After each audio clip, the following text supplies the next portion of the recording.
Hello students, welcome to all of you. Myself Ramesh Maurya, physics faculty, potential and concept education. Student, आज हम लोग जो है full test 6 का जो फिजिक्स सेक्शन है वो डिस्कस करेंगे। ठीक है, तो फिलहाल आइए देखते हैं। जो आपका पहला क्वेश्चन है, अगर हम इसकी बात करें फर्स्ट क्वेश्चन की, तो ध्यान से देखें। The true value of a particular mass is 8.5 ग्राम। मतलब किसी का जो ट्रू वैल्यू दिया गया है वो कितना है, 8.5 ग्राम दिया गया है। ठीक है ना। और इसके बाद बोला है the 4 instruments A, B, C and D used to measure mass gives the reading as 8.2 gram, 8.48 gram, 8.186 gram and 8 gram respectively. Which of the instrument is more accurate? देखो, एक्यूरेसी जो होता है आपका होता है कि कौन सी आपकी मेजरमेंट ट्रू वैल्यू के पास में है, वो एक्यूरेसी शो कर रहा है। तो आपको होता है 8.5 आपका ट्रू वैल्यू है और उसमें जो मेजरमेंट है एक आपका 8.2 है, दूसरा 8.48 है, तीसरा आपका जो है 8.186 है और चौथा जो है आपका क्या है 8 है। ठीक है ना, 8 ग्राम। अब इसमें आप देख सकते हो 8.5 के पास जो है कौन सी वाली वैल्यू है, वो आपका कौन सा है 8.48 है। तो कौन सा करेक्ट ऑप्शन आएगा, बी वाला। तो इसमें जो है फर्स्ट का जो है बी ऑप्शन करेक्ट है। इसमें आपको कुछ सोचना नहीं क्योंकि ट्रू वैल्यू बोला गया है, तो आप देख सकते हैं ये आपका है। ठीक है ना। सेकंड क्वेश्चन पे आते हैं।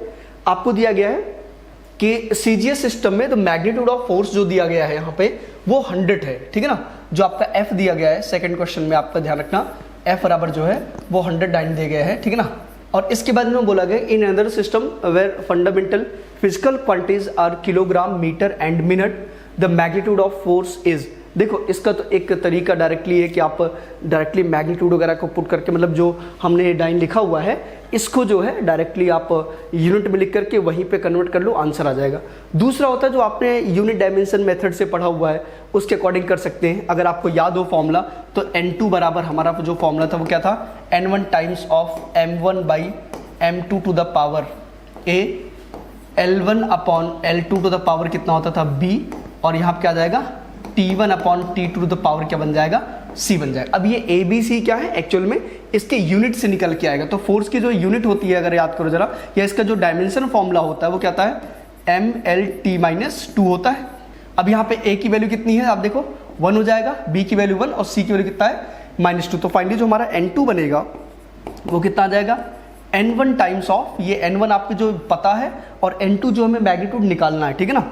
ये कितना आ जाएगा, देखो M1 upon M2 to the power A 1 हो जाएगा, L1 by L2 to the power कितना आ जाएगा 1, और यहाँ पे कितना आएगा T1 by T2 the power कितना आ जाएगा, ये आपका -2 आ जाएगा। ठीक है, इतनी बातें क्लियर है। अब ध्यान से देखना, ये जो हमारा M1 M2 और T1 है ये हमारी वो यूनिट्स होती हैं।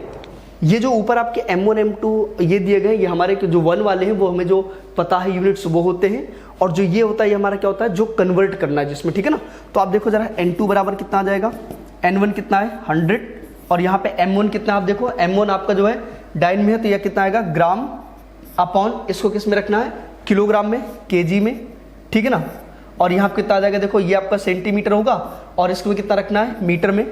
और फाइनली ये जो आपका दिया गया इसमें दे रखा है T1 जो है ये आपका सेकंड में होगा, और T2 दूसरी यूनिट हमारी कितनी न्यू यूनिट है इसमें, मिनट में दे रखा है, ये आपका जो है मिनट हो जाएगा पावर -2। अब इसी में इसको कन्वर्ट कर लो, तो N2 बराबर जो आएगा वो कितना आ जाएगा 100 टाइम्स ऑफ, ये कितना आ जाएगा ग्राम अपॉन 1000 ग्राम आ जाएगा। ठीक है ना। और ये कितना हो जाएगा सेंटीमीटर अपॉन 100 सेंटीमीटर। बात क्लियर। और यहाँ पे कितना आ जाएगा आपका, देखो जरा सेकेंड अपॉन 1 मिनट में कितना होता है 60 सेकेंड्स होते हैं। ठीक है ना, पावर -2। अब देखो सेकंड कंस क्या, सेंटीमीटर सेंटीमीटर गया, ग्राम से ग्राम गया, इसको सिंप्लीफाई कर लेना। ठीक है ना। तो देखो सिंप्लीफाई करके हम इधर कर दे रहे हैं, तो N2 बराबर जो आपका बनेगा, ध्यान देना, वो कितना आ जाएगा, यहाँ देखो आप यहाँ पे 10 पावर 3 है, यहाँ पे 10 पावर 2 है, कितना आ जाएगा नीचे जो है आपका 10 पावर 5 हो जाएगा, और ये 60 आपको ऊपर चला जाएगा, 60 × 60। तो फाइनली जो है क्योंकि ये पावर -2 है ये ऊपर चला जाएगा, तो ये हो जाएगा 100 × 60 अपॉन 10 टू द पावर, यहाँ पे कितना आ जाएगा 5 आ जाएगा। ठीक है ना। अब इसको सॉल्व करो जाए कितना आएगा, तो N2 बराबर देखो कितना आ जाएगा, ये 3.6 × 10 टू द पावर 5 बन जाएगा अपॉन 10 टू द पावर 5, और ये कैंसिल हो जाएगा। फाइनली N2 कितना आ गया 10 टू द पावर 3.6 आ जाएगा। ठीक है। तो कौन सा करेक्ट ऑप्शन है, C वाला है। वैसे इसको चाहो तो एक दूसरे मेथड से भी कर सकते थे, बहुत आसान है। कैसे, देखो ये तो प्रॉपर मेथड है जिसके अकॉर्डिंग हम लोग करते हैं। दूसरे मेथड के अकॉर्डिंग हम बात करें, देखो सेकंड मेथड की बात करें देख लो बहुत शॉर्ट में है। जैसे इसमें आपको फोर्स दिया गया कितना 100, अब डाइन को क्या लिख सकते हैं किलोग्राम सेंटीमीटर पर सेकंड हो जाएगा, ठीक है। अब इसको जो है आपको कन्वर्ट करना है एक्चुअल में किसमें, इसको किलोग्राम में करना तो कितना आएगा 10⁻³ kg हो जाएगा, इंटू सेंटीमीटर मीटर में कितना आएगा 10⁻² आ जाएगा, ये किलोग्राम मीटर हो गया। और ध्यान रखना 1 सेकंड में कितना 1/60 सेकंड 1/60 मिनट हो जाएगा, स्क्वायर कर दो। अब इसको ऊपर ले जाओ तो f बराबर कितना आ जाएगा, देखो यहाँ पे 100 था, इंटू ये कितना आएगा 10⁻5 हो जाएगा, इंटू ये हो जाएगा 60 इंटू 60 आपका बन जाएगा। और फाइनली जब सॉल्व करोगे तो फाइनली कितना आएगा 3.6 आपका ये आ जाएगा, ठीक है ना। ये किलोग्राम मीटर पर मिनट स्क्वायर में आ जाएगा, ठीक है। तो सेकंड का कौन सा ऑप्शन करेक्ट है, सी ऑप्शन करेक्ट है। तो आई थिंक बात क्लियर होगी। तो एक तो है चाहे आप फॉर्मूले मेथड से करो और या फिर डायरेक्टली आप ये वैल्यूज जो है पुट करके सॉल्व कर लो, कोई दिक्कत नहीं है, इससे भी आंसर आपको एग्जैक्टली करेक्ट आता है, ठीक है। चलिए थर्ड क्वेश्चन पे आते हैं। थर्ड क्वेश्चन हमारा है displacement time graph of 2 particle A and B is given as. आपको ध्यान रखना इन्होंने दे रखा है थर्ड क्वेश्चन में डिस्प्लेसमेंट टाइम ग्राफ दे रखा है, ये टाइम हो गया, ये आपका डिस्प्लेसमेंट हो गया। इसका ग्राफ दे रखा है इन्होंने ये और ये दे रखा है। इसमें ये एंगल आपको दे रखा है कितना 30 के बराबर, ये भी एंगल कितना है 30 के बराबर, तो ये पूरा एंगल कितना हो जाएगा आपका 60 के बराबर। बात क्लियर, क्योंकि टोटल 90 है तो ये 60 हो जाएगा। आपको बोला VA/VV कितना होगा, ध्यान रखना है आपको जो वेलोसिटी होता है तो वो क्या बनता है स्लोप बन जाता है, ठीक है ना। और स्लोप इसमें क्या होता है tan थीटा।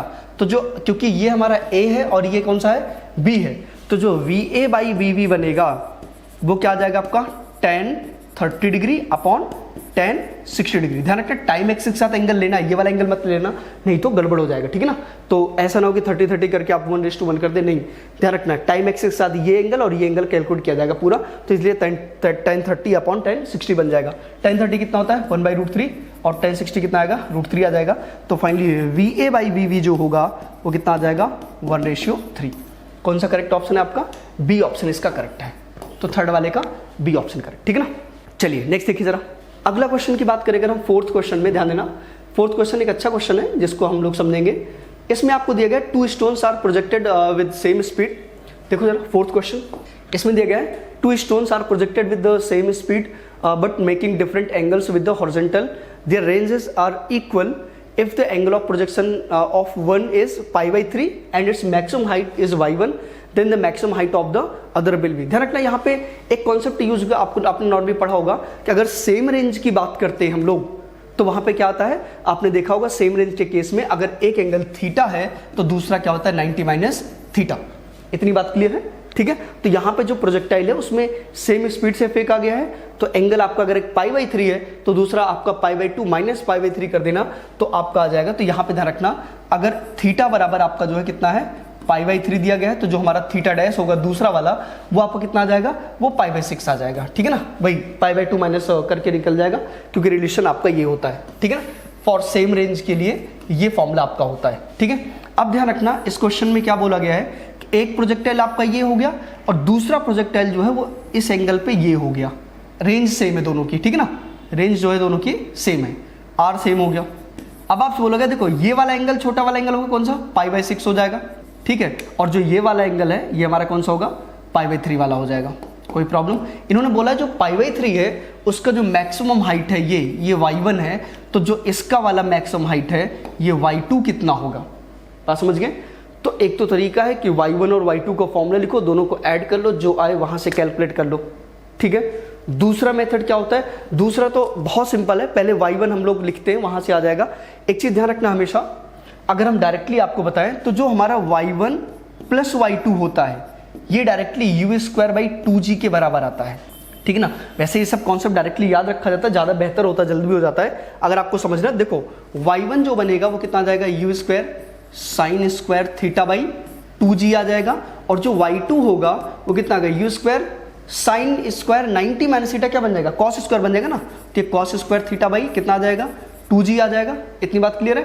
अब इन दोनों को जब सम करोगे y1 + y2 बराबर, तो फाइनली क्या बन जाएगा, देखो sin² + cos² 1 हो जाएगा, तो कितना आएगा u²/2g। तो बहुत बार ये कॉन्सेप्ट आपसे डायरेक्टली पूछ भी लिया जाएगा कि ये होता क्या है, मतलब इसकी वैल्यू कई बार इन दोनों का सम कितना होता है u²/2g के बराबर होता है।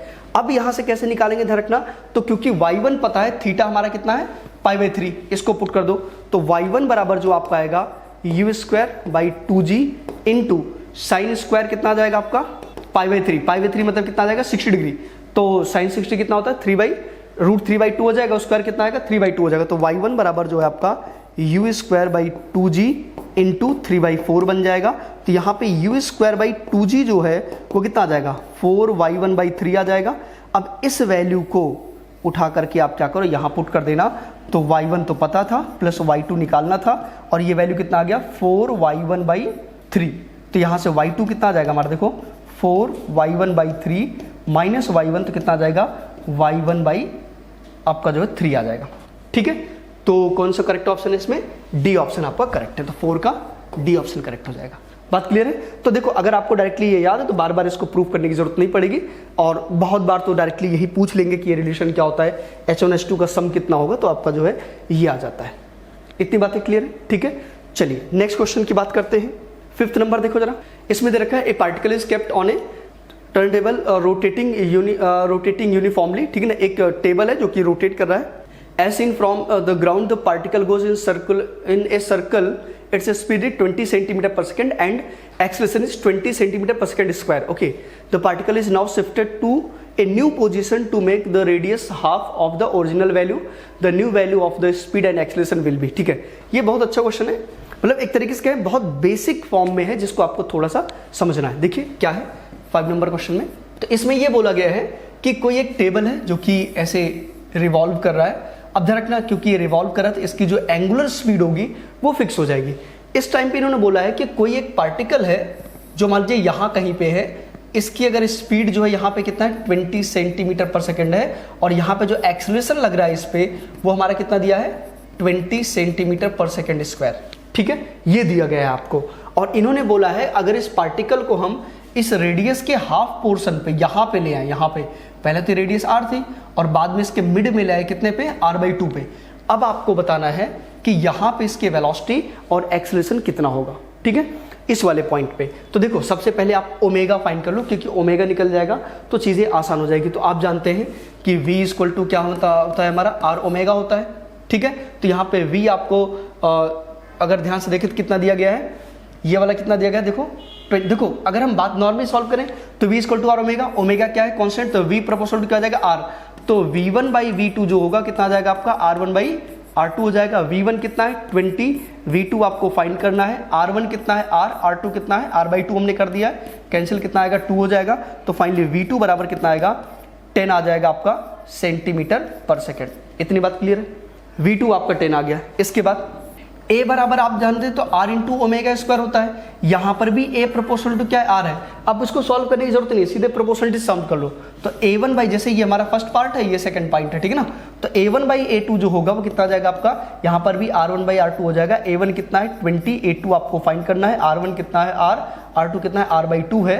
तो फाइनली यहाँ से भी a2 की वैल्यू कितना आ जाएगा आपका 10 सेंटीमीटर पर सेकेंड स्क्वायर। ठीक है, तो कौन सा करेक्ट है इसमें, 10 आपका वेलोसिटी भी आ रहा है और 10 के बराबर क्या आ रहा है एक्सेलरेशन भी आ रहा है, मतलब आपका जो है फर्स्ट ऑप्शन करेक्ट है। ओके, तो 5th का कौन सा है, first option A option correct है। आई थिंक क्लियर होगा। ठीक है, क्वेश्चन नंबर 6 देखिए जरा। A body of mass 2 kg laying on a rough or inclined plane of inclination 30 degree, the magnitude of the force parallel to the incline needed to make the block just move up the plane if the coefficient of static friction is 0.3। इसका concept आप समझते हैं, देखो मैं बना देता हूँ आपको, समझ लो पहले, क्योंकि इसका अगर आप FVD वाला कॉन्सेप्ट समझ जाते हैं पूरा कि जस्ट अप मूव करने के लिए क्या चाहिए, डाउन मूव करने के लिए क्या चाहिए, या फ्रिक्शन की डायरेक्शन समझ जाते हैं, उसके बाद इसमें ज़्यादा कुछ बचता नहीं है। 2 kg का ब्लॉक है, आपको पता है 2 kg है तो इसका mg जो है यहाँ लगेगा। इस mg के 2 कंपोनेंट आएंगे, एक आपका क्या हो जाएगा mg cos 30 आ जाएगा जो कि इधर लगेगा, और एक इधर आएगा जो कि कितना आ जाएगा mg sin 30 हो जाएगा। इतनी बात क्लियर है। ठीक है, ये mg के कंपोनेंट होंगे। अब आप सोचो इसको ऊपर मूव कराना है, तो क्योंकि ये तो नीचे खींच रहा होगा, तो ऊपर मूव कराने के लिए आपको फोर्स कहाँ लगाना पड़ेगा, ऊपर की तरफ। मान लीजिए हमने कितना फोर्स लगा दिया, F फोर्स लगा दिया। अब ये F की वैल्यू कितनी होगी, आप सोचो जब ये ऊपर की तरफ मूव करने की कोशिश करेगा तो फ्रिक्शन फोर्स कहाँ लगेगा, डाउनवर्ड। ठीक है, अब सोचो अगर इसको ऊपर मूव कराना है तो ये जो दोनों का सम है, ये दोनों फोर्स का सम है, ये एग्जैक्टली इसके बराबर होगा तभी तो मूव कर पाएगा। मतलब जस्ट मूव की बात कर रहा है, ठीक है। अदरवाइज अगर आपको उसको ऊपर प्रॉपर मूव करके ले जाना है तब तो भी थोड़ा सा ज्यादा लगाना पड़ेगा, तभी वो ऊपर मूव करेगा। ठीक है, तो कुल मिलाकर के ये है कि इसके बराबर जब फोर्स लगेगा तभी जस्ट मूव करेगा ऊपर तरफ। तो जो है जो मिनिमम फोर्स की रिक्वायरमेंट F बराबर कितना आ जाएगा आपका एक तो फ्रिक्शन फोर्स हो जाएगा प्लस कितना आ जाएगा mg sin 30 हो जाएगा। अब फ्रिक्शन फोर्स क्या होता है, म्यू इंटू एन होता है। अब एन कितना होगा, ये आपका नॉर्मल और ये mg cos 30 बैलेंस हो जाएगा, तो फाइनली कितना आएगा म्यू mg cos 30 बन जाएगा आपका फ्रिक्शन फोर्स, और प्लस कितना आ जाएगा mg sin 30 आ जाएगा। ठीक है ना। अब इसके बाद क्या करेंगे, इसमें देखो mg कॉमन है, कॉमन लेना, और यहाँ पे कितना आएगा mu cos 30 plus sin 30। Okay ठीक है ना। अब इसके बाद क्या है, वैल्यू पुट करो जरा, f बराबर कितना आएगा, ये 2 हो जाएगा, g की वैल्यू 9.8, और यहाँ पे कितना आ जाएगा 0.3 इंटू ये हो जाएगा √3/2 प्लस 1 आ जाएगा, यहाँ पे 1/2 आ जाएगा। ठीक है, 1/2 कॉमन लेना, तो 1/2 कॉमन लोगे तो ये 2 कैंसिल हो जाएगा। फाइनली f बराबर कितना आएगा 9.8 इंटू ये पूरी वैल्यू आपकी बन जाएगी 0.3 √3 प्लस 1 आ जाएगा। ठीक है, और जब आप इसको लिखेंगे तो देखो इधर लिख दे रहे हैं, f बराबर जो बनेगा वो क्या आ जाएगा 9.8 इंटू 1.51 के आसपास ये पूरा बन जाएगा। ठीक है ना, ये 0.3 √3 प्लस 1 जो है आपका, क्योंकि ये वैल्यू लगभग आपका 0.5 के आसपास आएगा, ये 1 हो जाएगा, तो 1.51 हो जाएगा। और जब आप इसको मल्टीप्लाई करेंगे तो f बराबर जो आपका है वो 14.90 के आसपास ये बनेगा पूरा। ठीक है, तो आई थिंक ये बात क्लियर होगी। तो कुल मिलाकर के ये है कि आपका जो फोर्स है वो इस तरीके से निकल के आएगा, जो कि 14.9 है। और कौन सा ऑप्शन करेक्ट है इसमें, सी ऑप्शन आपका करेक्ट है। ठीक है, चलिए क्वेश्चन नंबर 7। क्वेश्चन नंबर 7 देखो जरा, ये काफ़ी सिंपल क्वेश्चन है। इन्होंने बोला कि इन stretching A spring by 2 centimetre energy stored is given by you. मतलब जब हमने x की वैल्यू जो है, ये क्वेश्चन नंबर 7 है आपका। ठीक है ना, और जब इन्होंने ध्यान रखना, जब x की वैल्यू जो है x बराबर 2 सेंटीमीटर है तो एनर्जी कितना है u के बराबर है। ठीक है ना, then stretching by 10 centimetre energy stored will be. इन्होंने बोला कि अगर 10 सेंटीमीटर इसको स्ट्रेच कर दे तब एनर्जी कितना होगा। तो आप जानते हैं, नॉर्मली हम बात करें, u का जो फॉर्मूला होता है कितना होता है, half k into x square. मतलब यहाँ पे जो हमारा एनर्जी वो x पे डिपेंड कर रहा है। तो अगर हम मान लीजिए इसको रेशियो के फॉर्म में लिखे, देखो एनर्जी जो है x पे डिपेंड कर रहा है यहाँ पे, तो अगर u1/u2 लिखेंगे तो कितना आ जाएगा हमारा x1² x2²। सिंपल सी बात है, इसी रेशियो में, क्योंकि ये हाफ के तो कांस्टेंट हो जाएगा तो उसका यूज होगा नहीं। तो u1 कितना है u2 कितना है हमें फाइंड करना है, बराबर x1 कितना है 2। ध्यान रखना ये सेंटीमीटर में है और 10 ये भी सेंटीमीटर, तो इसको मीटर में कन्वर्ट नहीं कर रहे क्योंकि वो ऑटोमेटिक कैंसिल हो जाएगा, देख सकते हैं आप। ठीक है ना, ये कितना आएगा आपका, ये 5 हो जाएगा। तो फाइनली जो आपका u/u2 बनेगा वो कितना आ जाएगा, देखो 1/25। तो फाइनली यहाँ से u2 जो आएगा, देखो जरा u2 बराबर कितना आ जाएगा 25u आ जाएगा। तो बहुत सिंपल सा केस है, कुछ करने की जरूरत नहीं थी, बस प्रोपोर्शनलिटी निकाल के रेशियो फाइंड कर लो और तुरंत सॉल्व कर लो, आंसर आ जाएगा। तो कौन सा ऑप्शन है इसमें, डी ऑप्शन करेक्ट है। तो 7 का डी ऑप्शन करेक्ट हो जाएगा। ठीक है, चलिए 8 नंबर क्वेश्चन पे आते हैं। क्वेश्चन नंबर 8 देखिएगा, a disc is rolling on an inclined plane without slipping, then what fraction of its total energy will be in the form of rotational kinetic energy. मतलब कि टोटल एनर्जी का कितना portion rotational kinetic energy में है। तो इस question में simple सा है कि एक डिस्क है जो कि किसी इंक्लाइंड प्लेन पे जो है प्योर रोलिंग से जो है नीचे आ रहा है ऐसे। अब आपको बताना है कितना रोलिंग में है टोटल एनर्जी का। तो देखो सबसे पहले तो v = क्या आ जाएगा, रोलिंग के केस में r ओमेगा। आप जानते हैं प्योर रोलिंग में ये फॉलो होता है, इसके बिना प्योर रोलिंग नहीं होता है। ठीक है ना, अदरवाइज स्लिपिंग हो जाएगा। तो v = r ओमेगा हो गया। अब आप जानते हैं कि जब टोटल एनर्जी निकालेंगे तो टोटल एनर्जी में दोनों आता है, कौन कौन सा, एक तो ट्रांसलेटरी एनर्जी आ जाएगा half mv² plus rotational energy half i into omega. बात क्लियर है। अब I की वैल्यू पुट कर दो, क्योंकि ये डिस्क है तो टोटल एनर्जी कितना आ जाएगा आपका half mv² plus half I की जब कितना आ जाएगा mr²/2 इंटू ओमेगा²। ओके, और r² ओमेगा² क्या बन जाएगा, v² बन जाएगा। तो फाइनली जो टोटल एनर्जी आपका बनेगा, यहाँ पे v² पुट करके सॉल्व करना, 3/4 टाइम्स ऑफ mv², ये टोटल एनर्जी आपकी बन गई। ठीक है, अब हम बात करते हैं रोटेशनल एनर्जी की। तो ध्यान रखना यही वाला पोर्शन तो रोटेशनल एनर्जी है, तो उसी को तो लिखना है, वापस से लिख लो। कितना आ जाएगा half I into omega, half I कितना है हमारा mr²/2 हो जाएगा इंटू ओमेगा², वही r² ओमेगा² क्या बन जाएगा v² बन जाएगा। तो रोटेशनल एनर्जी जो आएगा वो 1/4 टाइम्स ऑफ कितना आ जाएगा mv²। अब आपसे क्या पूछा गया है कि टोटल का कितना पोर्शन रोटेशनल में इंक्लूडेड है। मतलब आपको फाइंड करना है कि rotational energy upon total energy का रेशियो, क्योंकि टोटल का कितना फ्रैक्शन रोटेशन में है, तो 1/4 mv² आ जाएगा। अपॉन कितना आएगा 3/4 टाइम्स ऑफ mv², और फाइनली ये कैंसिल हो जाएगा, 4 से 4 कैंसिल, कितना आ जाएगा 1/3 आपका जो आंसर है। और कौन सा करेक्ट है, ए ऑप्शन करेक्ट है। आई थिंक क्लियर होगा, ठीक है। चलिए 9th नंबर देखो जरा। 9th में देखो रोटेशनल मोशन में क्या होता है कि मोस्टली आपको यही दो चीजें, दो से बहुत क्वेश्चन आते हैं। एक तो आपका क्या आता है एनर्जी के बेस पे, और दूसरा मोमेंट ऑफ इनर्शिया वाले बेस पे। तो यही दो पार्ट अगर आप रोटेशन का रखते हैं तो बहुत सारे क्वेश्चंस कवर हो जाते हैं आपके, ठीक है ना। 9th पे आते हैं। 9th नंबर क्वेश्चन देखो जरा। इसमें क्या बोला गया है, स्टेटमेंट फर्स्ट बोला गया total kinetic energy is maximum for ring and minimum for solid sphere for the same mass and moving with same speed, ठीक है।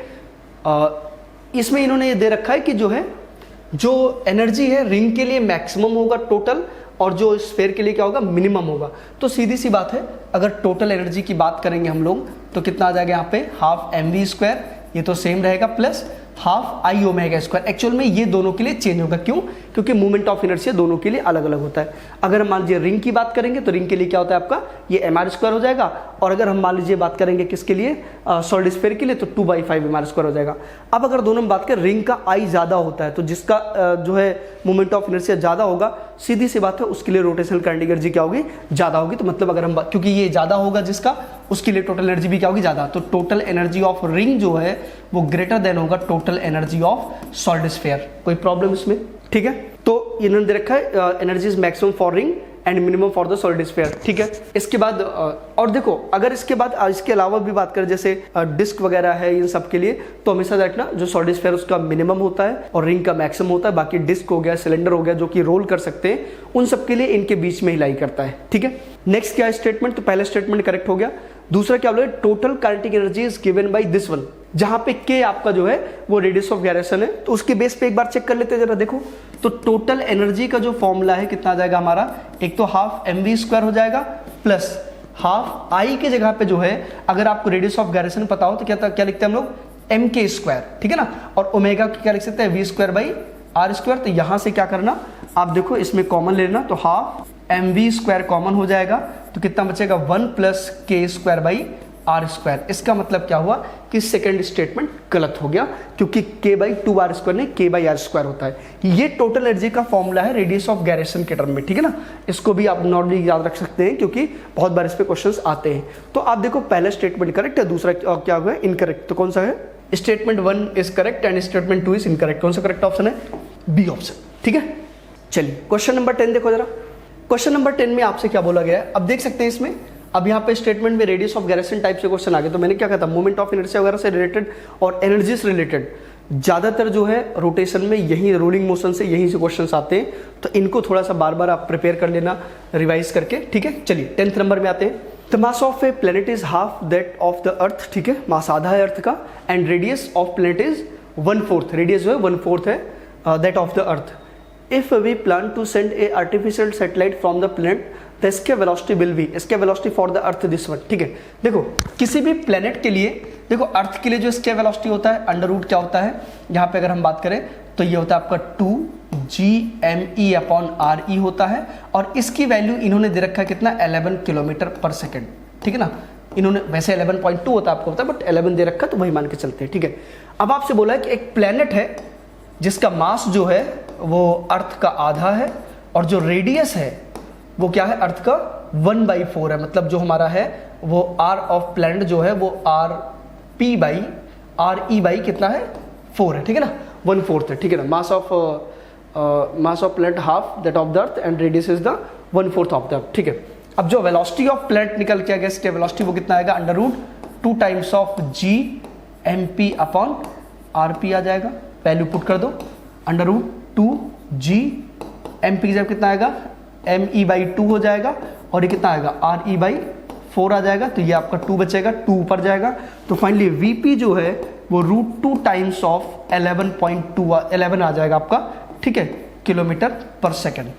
और इसका जरा एक बार देख लो जरा ऑप्शंस क्या क्या है, तो ध्यान से देखो जरा। इसमें 11 √2 है ना, तो 11 √2 आप सॉल्व करना, तो Vp जो होगा वो कितना आ जाएगा आपका, ये अप्रॉक्सीमेटली जो है 15.55 km/s आपका आ जाएगा, ठीक है ना।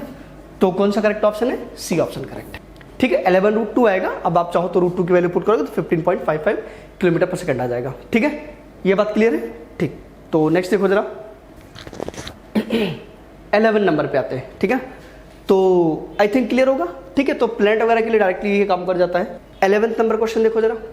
11th में बोला गया two metal wire P and Q of same length and material same material are stressed by the same load. ठीक है ना, लोड भी सेम रखा है, मटेरियल सेम है, लेंथ सेम है। Their masses are in the ratio of M1 M2, मतलब जो उनके मासेस है वायर के वो M1 M2 के रेशियो में है। Then the ratio of elongation of wire P to that of Q। ठीक है, इसमें इन्होंने दो वायर ले रखे हैं। एक वायर ये है जिसका लेंथ मतलब इसका जो लेंथ है वो तो सेम है, मास इसका जो है M1 है और इसका मास कितना है M2 के बराबर। लेंथ दोनों का सेम है, ध्यान रखना, लेंथ सेम है। यहाँ पे जो लोड अप्लाई कर रखा है फोर्स वो भी क्या है, दोनों पे सेम है। ठीक है, इनका Y भी क्या है, सेम है। यंग्स मॉडुलस भी क्या दे रखा है इन्होंने, क्योंकि सेम मटेरियल है तो सीधी सी बात है यंग्स मॉडुलस भी क्या होगा, सेम होगा।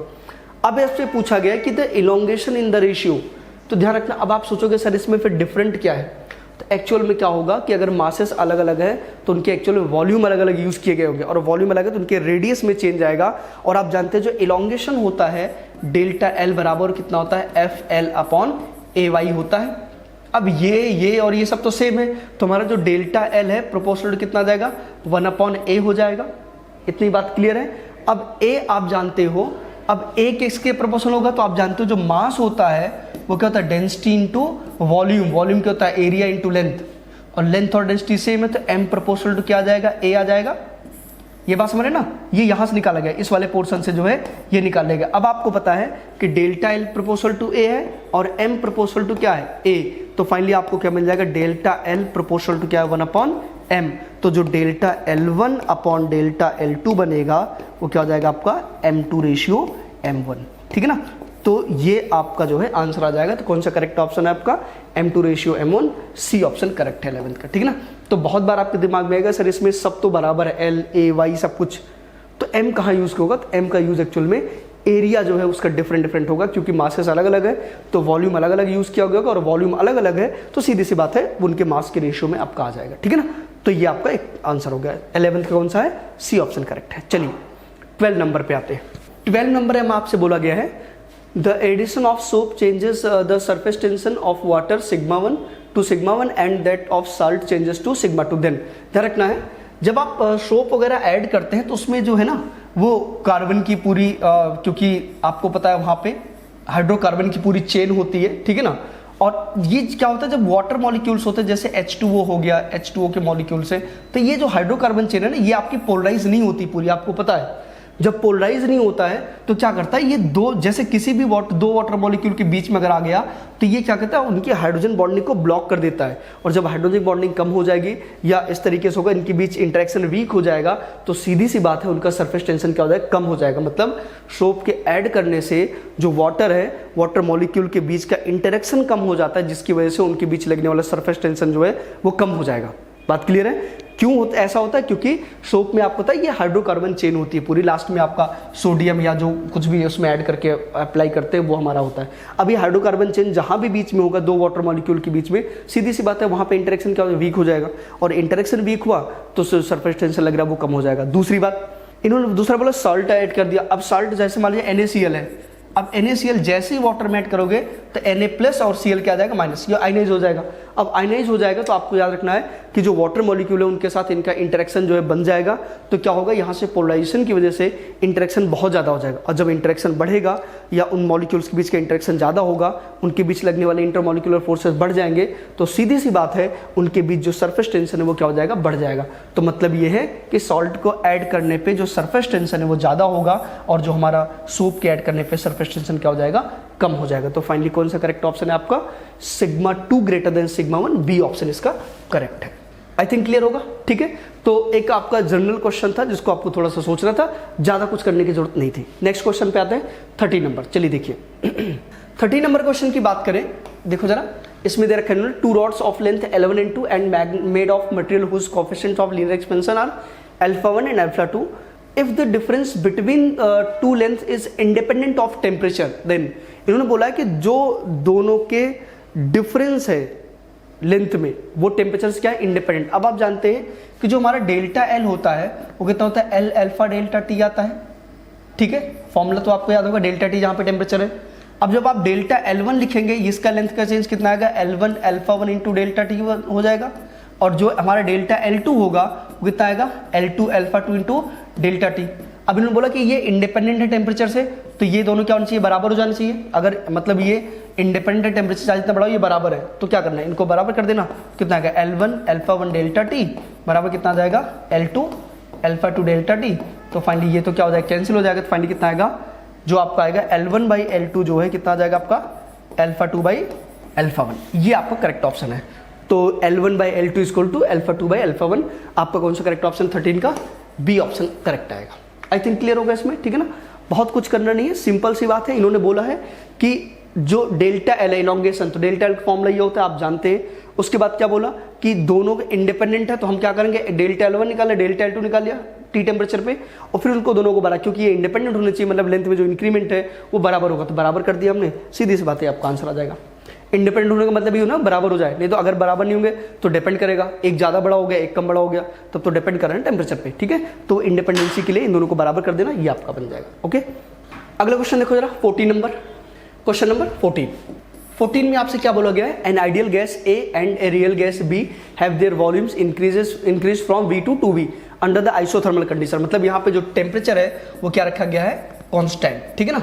उसके बाद बोला हुआ है the increase in internal energy. ध्यान रखना है, जो हमारा आइडियल गैस होता है उसमें जो इंटरेक्शन फोर्स होता है, मॉलिक्यूलर फोर्स होता है, वो क्या हमारा जीरो जो होता है, जीरो। और जब मॉलिक्यूलर फोर्स जीरो है तो उसको वॉल्यूम इंक्रीज करने में कोई भी वर्क डन नहीं करना पड़ेगा, जिससे कि इंटरनल एनर्जी में चेंज क्या रहेगा, जीरो। मतलब यहाँ पे इंटरनल एनर्जी में कोई चेंज नहीं आता है। लेकिन जो हमारा रियल गैस होता है, रियल गैस में जो हमारा मॉलिक्यूलर फोर्स होता है वो नॉट इक्वल टू जीरो, तो उनके बीच में इंटरमॉलिक्यूलर फोर्स के अट्रैक्शन लगते रहते हैं। अब आप सोचो, अगर आप वॉल्यूम बढ़ाओगे तो उनके जो इंटरमॉलिक्यूलर फोर्स अट्रैक्शन लग रहे हैं उनके अगेंस्ट इंक्रीज करोगे ना, और जब उनके अगेंस्ट इंक्रीज करोगे तो वर्क डन क्या करना पड़ेगा, आपको देना पड़ेगा, वर्क डन करना पड़ेगा। और जितना वर्क डन करोगे वही तो उसके क्या होगा, इंक्रीज इन इंटरनल एनर्जी में आ जाएगा। तो यहाँ पे जो चेंज इन इंटरनल एनर्जी है नॉट इक्वल टू जीरो होगा, मतलब ये बढ़ेगा, ये रहेगा, ठीक है ना। तो इसका मतलब क्या हो गया, इसका तो जीरो है, ठीक है, तो बी का ज्यादा होगा क्योंकि इसका बढ़ जाएगा। आपने वर्क डन किया तो जितना वर्क डन करोगे वो बढ़ेगा, ठीक है। तो बी का ज्यादा होगा और ए में जो है कोई चेंज नहीं आएगा, तो of B will be more than that of A, ठीक है ना। बी का ज्यादा होगा, ए का कम होगा, ठीक है। तो कौन सा करेक्ट ऑप्शन इसमें, सी ऑप्शन इसका करेक्ट है। आई थिंक क्लियर होगा। इसमें सिंपल सा कॉन्सेप्ट यही लगा। अच्छा, कई बार आपके दिमाग में आएगा कि सर आइसोथर्मल है, हमारा फॉर्मूला तो डेल्टा यू बराबर जो है NCV डेल्टा टी होता है, तो डेल्टा टी सेम, तो इसलिए सेम। ये आइडियल के लिए बताया जाता है, रियल के लिए नहीं है। रियल में आपको सोचना पड़ेगा कि रियल गैसेस में इंटरमॉलिक्यूलर फोर्स होता है, जब आप उसको दूर दूर वॉल्यूम बढ़ाओगे तो इंटरमॉलिक्यूलर फोर्स के अगेंस्ट वर्क डन करना पड़ेगा, and that work done stored as a potential internal energy of the gas, ठीक है, जिससे कि बढ़ जाएगा। ओके, ये ध्यान रखना। तो इसलिए रियल गैसेस में जो है delta U not equal to zero, मतलब जीरो होने का बढ़ जाएगा, ठीक है। तो आपका जो है इसमें कौन सा आएगा, सी ऑप्शन करेक्ट हो जाएगा। चलिए नेक्स्ट देखो जरा, 15 नंबर क्वेश्चन। 15th क्वेश्चन में आपसे बोला गया है, at which of the following temperature would the molecule of gas have twice the average kinetic energy of energy they have at 40 degree Celsius, ठीक है। इन्होंने बोला है कि कोई एक मॉलिक्यूल, गैस मॉलिक्यूल जो है जो 40 डिग्री सेल्सियस पे उसकी एनर्जी है, उसका जो है कितना रखा हुआ है आपका, ये 2 टाइम्स जो है एनर्जी है। तो सबसे पहले जो kinetic energy of A molecule होता है वो कितना होता है, अगर आपको याद हो तो 1/2 kT। अगर डिग्री ऑफ फ्रीडम के टर्म में बात करें कितना आएगा, F/2 kT हो जाएगा। कोई प्रॉब्लम इसमें, ठीक है। अब आपको बताना है, तो जैसे 40 डिग्री सेल्सियस बात करेंगे जो हमारा काइनेटिक एनर्जी 1 है वो कितना आ जाएगा, F/2 K इंटू टी कितना आएगा यहाँ पे 273 प्लस 40 हो जाएगा, ठीक है। और दूसरी बात, जब आपने इसको काइनेटिक एनर्जी सेकंड का लिखेंगे, मान लो वो T2 टेम्परेचर पे है, कितना आएगा F/2 K इंटू कितना आएगा आपका यहाँ पे, क्योंकि डिग्री सेल्सियस में हम लिख लेते हैं 273 प्लस टी, मान लीजिए टी टेम्परेचर पे आपको जो है निकालना है, टी की वैल्यू निकालनी है। इन्होंने बोला कि ये वाला जो है, मतलब जो ये वैल्यू है इसका 2 टाइम्स है, तो मतलब जो काइनेटिक एनर्जी सेकंड है वो 2 times of kinetic energy of first हो जाएगा।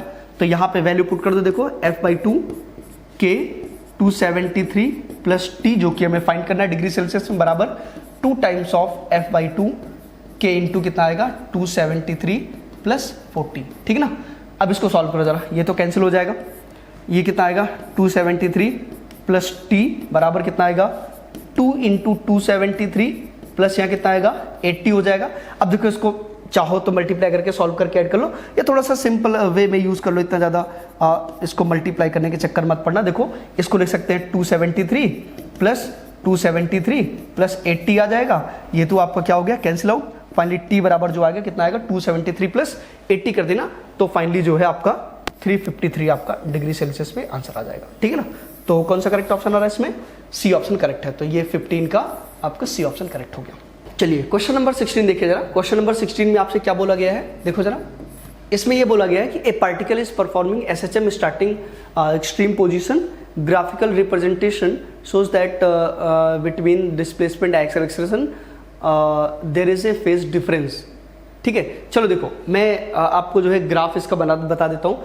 देखो कभी भी एसएचएम आपके दो, जैसे एक होता है कि एसएचएम इसके मीन पोजीशन से स्टार्ट हो, t इक्वल टू 0 पे x इक्वल टू 0 दिया गया है, तब इसका जो इक्वेशन होता है y इक्वल टू कितना आता है a साइन ओमेगा t आ जाता है। ठीक है ना, मतलब x इक्वल टू, और अगर मान लीजिए कोई हमारा एसएचएम जो है वो एक्सट्रीम पोजीशन से स्टार्ट होता है x इक्वल टू a से t बराबर 0, तो यहाँ पे जो है जो हमारा x बनेगा वो क्या आ जाएगा a cos ओमेगा t।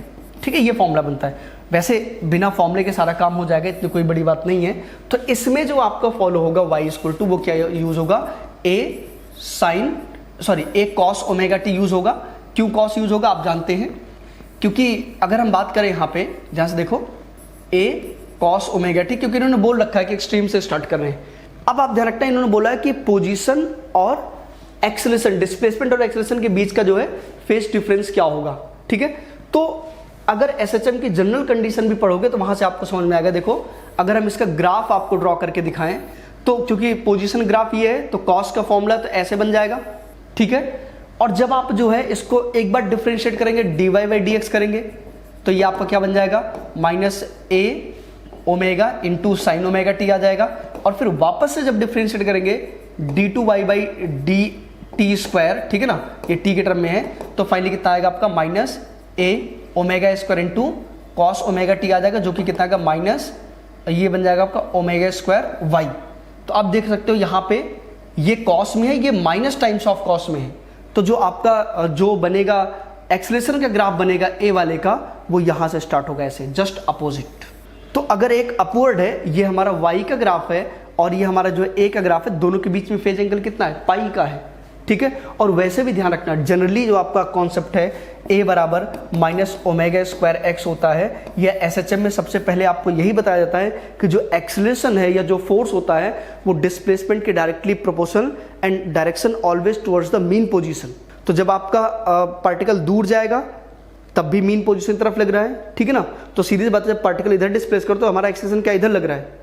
ठीक है, जस्ट क्या है अपोजिट है।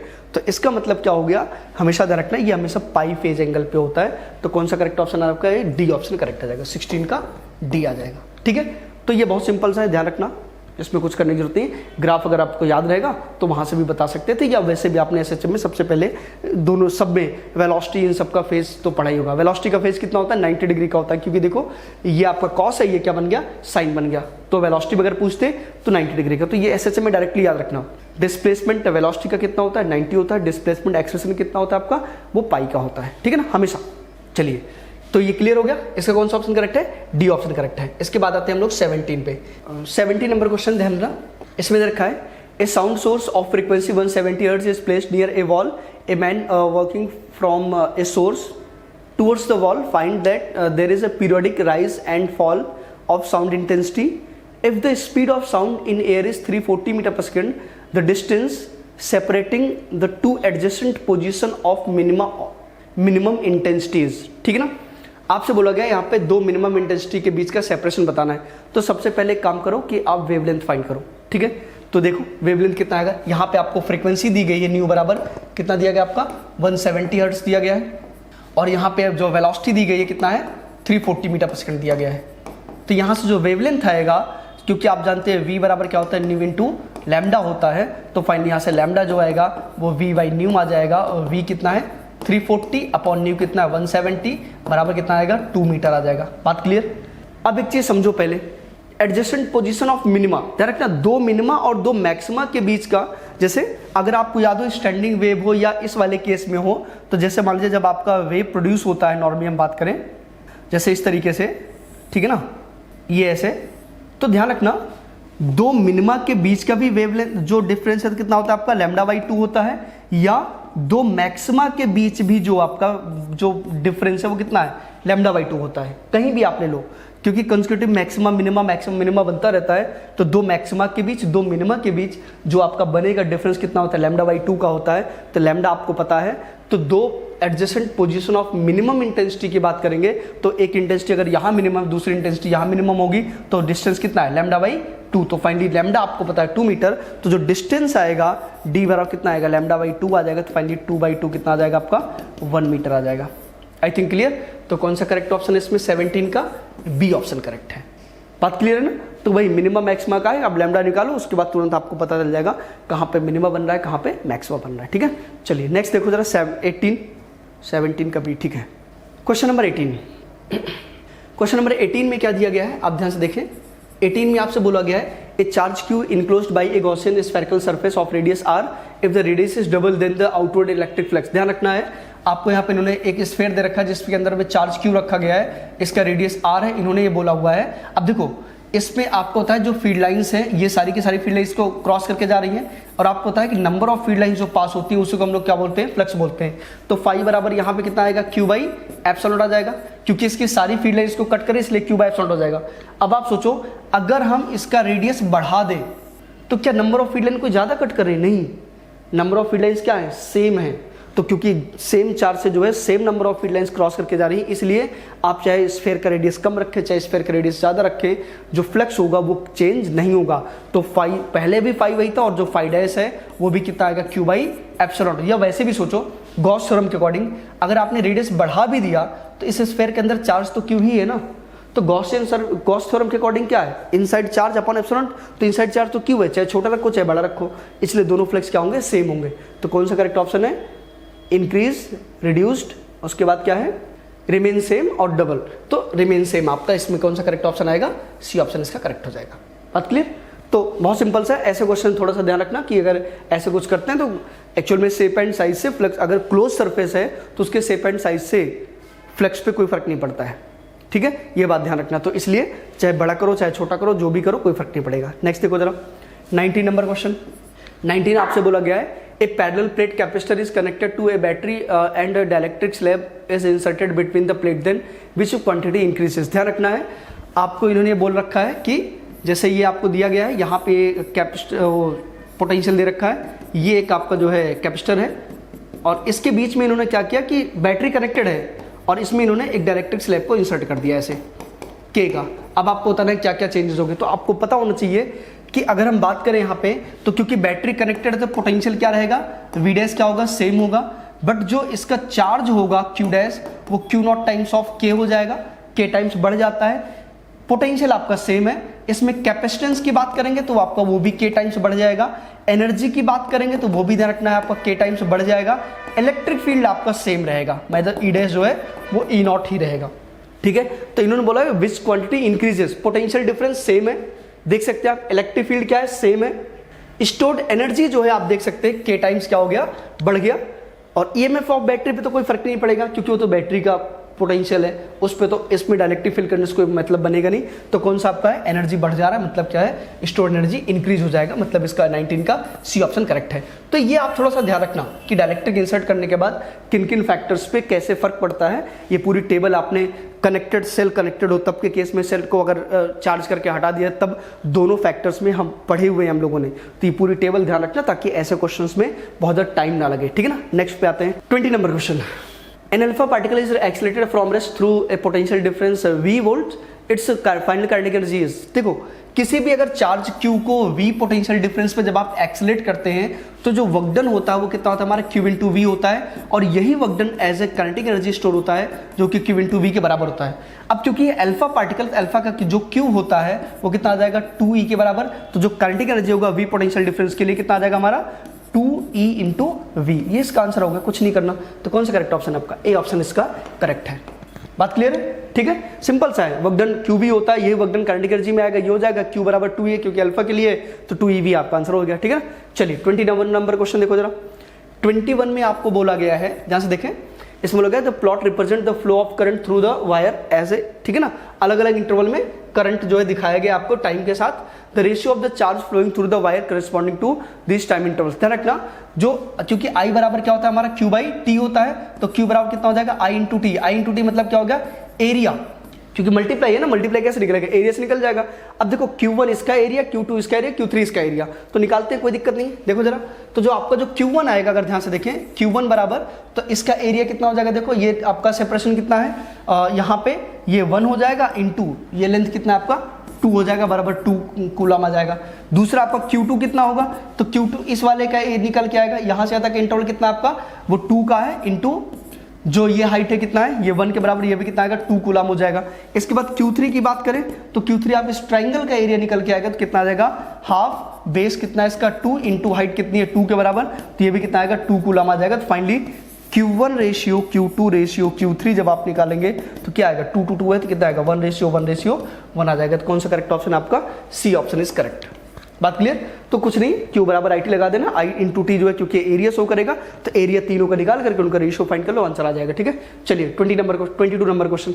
क्वेश्चन नंबर 22 की बात करें अगर हम, तो at what temperature will the resistance of copper wire become 3 times of its value at 0 degree Celsius. ठीक है ना, चलिए कोई बात नहीं, इन्होंने बोल रखा है R जो है वो 3 टाइम्स ऑफ R0 होना चाहिए। ठीक है, तो हमारा R जो होता है वो कितना होता है, R0 1 प्लस अल्फा टी हो जाएगा, बराबर 3R0 आ जाएगा, कोई प्रॉब्लम इसमें। अब यहां से ये तो कैंसिल हो गया, तो फाइनली 1 प्लस अल्फा की वैल्यू दे रखी कितना, 4 इंटू 10 पावर -3 इंटू टी बराबर कितना आ जाएगा, यहाँ पे ये 3 आ जाएगा। ठीक है ना, R0 कैंसिल हुआ है, इसको बदल जाना, 4 इंटू 10 पावर 3 इंटू टी बराबर कितना आएगा 2 आ जाएगा। तो यहाँ से टी बराबर जो है कितना आ जाएगा 2/4 इंटू 10 पावर -3, तो फाइनली कितना आएगा आपका ये 1000/2 हो जाएगा, मतलब टी स्क्वायर कितना आएगा 500 डिग्री सेल्सियस। ध्यान रखना, इसको केल्विन में रखा हमने, क्योंकि डेल्टा टी जो होता है T-0 तो टी ही बचेगा। ठीक है ना, तो आपका ये डायरेक्टली जो है 500 डिग्री सेल्सियस आंसर आ गया। कौन सा करेक्ट ऑप्शन है 22 का, सी ऑप्शन करेक्ट है। ओके, आई थिंक क्लियर होगा। चलिए नेक्स्ट देखिए जरा, 23 की बात करते हैं।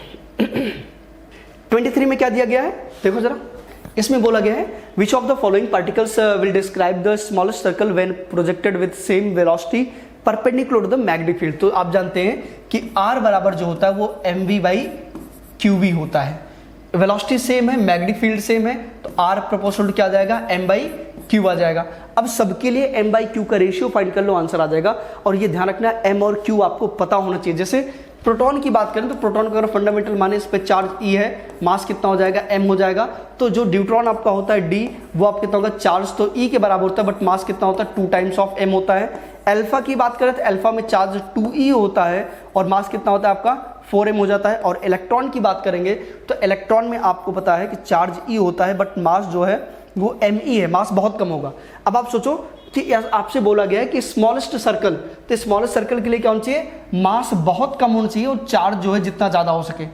ठीक है, अब आप देखो मास सबसे कम किसका, इलेक्ट्रॉन का, चार्ज E के बराबर है। ठीक है, तो इसका मतलब क्या होगा, इलेक्ट्रॉन का जो सर्कल है वो सबसे छोटा बनेगा। ठीक है, इलेक्ट्रॉन का सर्कल क्या होगा, सबसे छोटा बन जाएगा, कोई प्रॉब्लम इसमें। तो फाइनली जो है आपका ये आ जाएगा आंसर में। ठीक है, तो सी ऑप्शन इसका करेक्ट है। तो 23 का क्या आ जाएगा, सी ऑप्शन करेक्ट आ जाएगा। बात क्लियर? तो 23 का सी हो गया। नेक्स्ट देखो जरा 24 में आपसे क्या बोला गया, at certain place the horizontal component of earth magnetic field is 3 gauss and angle of dip at that place is 30 degree. The magnetic field of earth at the location. इसमें क्या दिया गया आपको कि जैसे ये हॉरिजॉन्टल कंपोनेंट आपको दिया गया है, BH की वैल्यू दी गई है, जैसे डायरेक्टली फॉर्मूला से भी कर सकते हैं, कोई प्रॉब्लम नहीं है, 3 गॉस के बराबर है। ठीक है, और इन्होंने देखा जो एंगल ऑफ डिप है, एंगल ऑफ डिप ध्यान रखना, टोटल मैग्नेटिक फील्ड के साथ जो हॉरिजॉन्टल एंगल बनाता है, हॉरिजॉन्टल के साथ जो एंगल बनता है वो हमारा होता है। ठीक है, तो अगर इसमें याद हो तो जो BH होता है वो कितना आता है, B cos डेल्टा, ये तो होता है फॉर्मूला। ठीक है, डेल्टा जहां पे एंगल ऑफ डिप है, तो BH आपको दिया गया कितना 3 बराबर B फाइंड करना है, और cos कितना आएगा 30 डिग्री।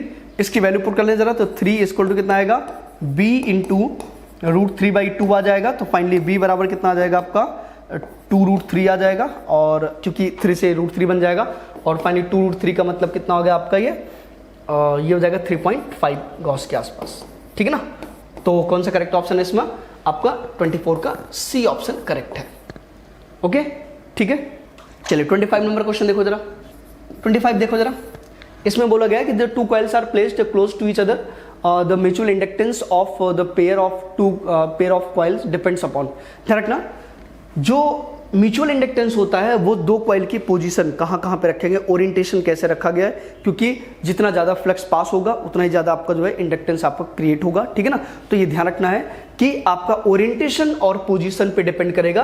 तो 25 अगर हम डायरेक्टली देखें तो बी ऑप्शन आपका करेक्ट है। आप में से कई लोग सोच रहे हैं सर करंट पे भी डिपेंड करता है, क्योंकि हमने तो फॉर्मूला ये पढ़ा है ना कि φ2 = m टाइम्स ऑफ I1 हो जाता है, तो ये करंट पे डिपेंड कर रहा है, ये आपका फ्लक्स है। तो ध्यान रखना, आपको अगर याद हो हम लोगों ने जो इसका फाइंड किया था, किसी एक सोलेनाइड का, अगर मान लीजिए जैसे कोएक्सियल सोलेनाइड्स दिए गए हैं, या किसी जो कोएक्सियल कोसेंट्रिक सर्कल्स दिए गए हैं, सर्कुलर कॉइल दिए गए, इनका आपने जब निकाला तब फाइनली फॉर्मूला, उसमें आपने देखा होगा कि इसमें कहीं करंट था ही नहीं। जैसे इसकी बात करें तो आपको याद होगा जो हमारा m था वो कितना था, μ0 n1 n2 a × l, यही तो फॉर्मूला था हमारा। a2 यहाँ पे आएगा, a2 × l के बराबर।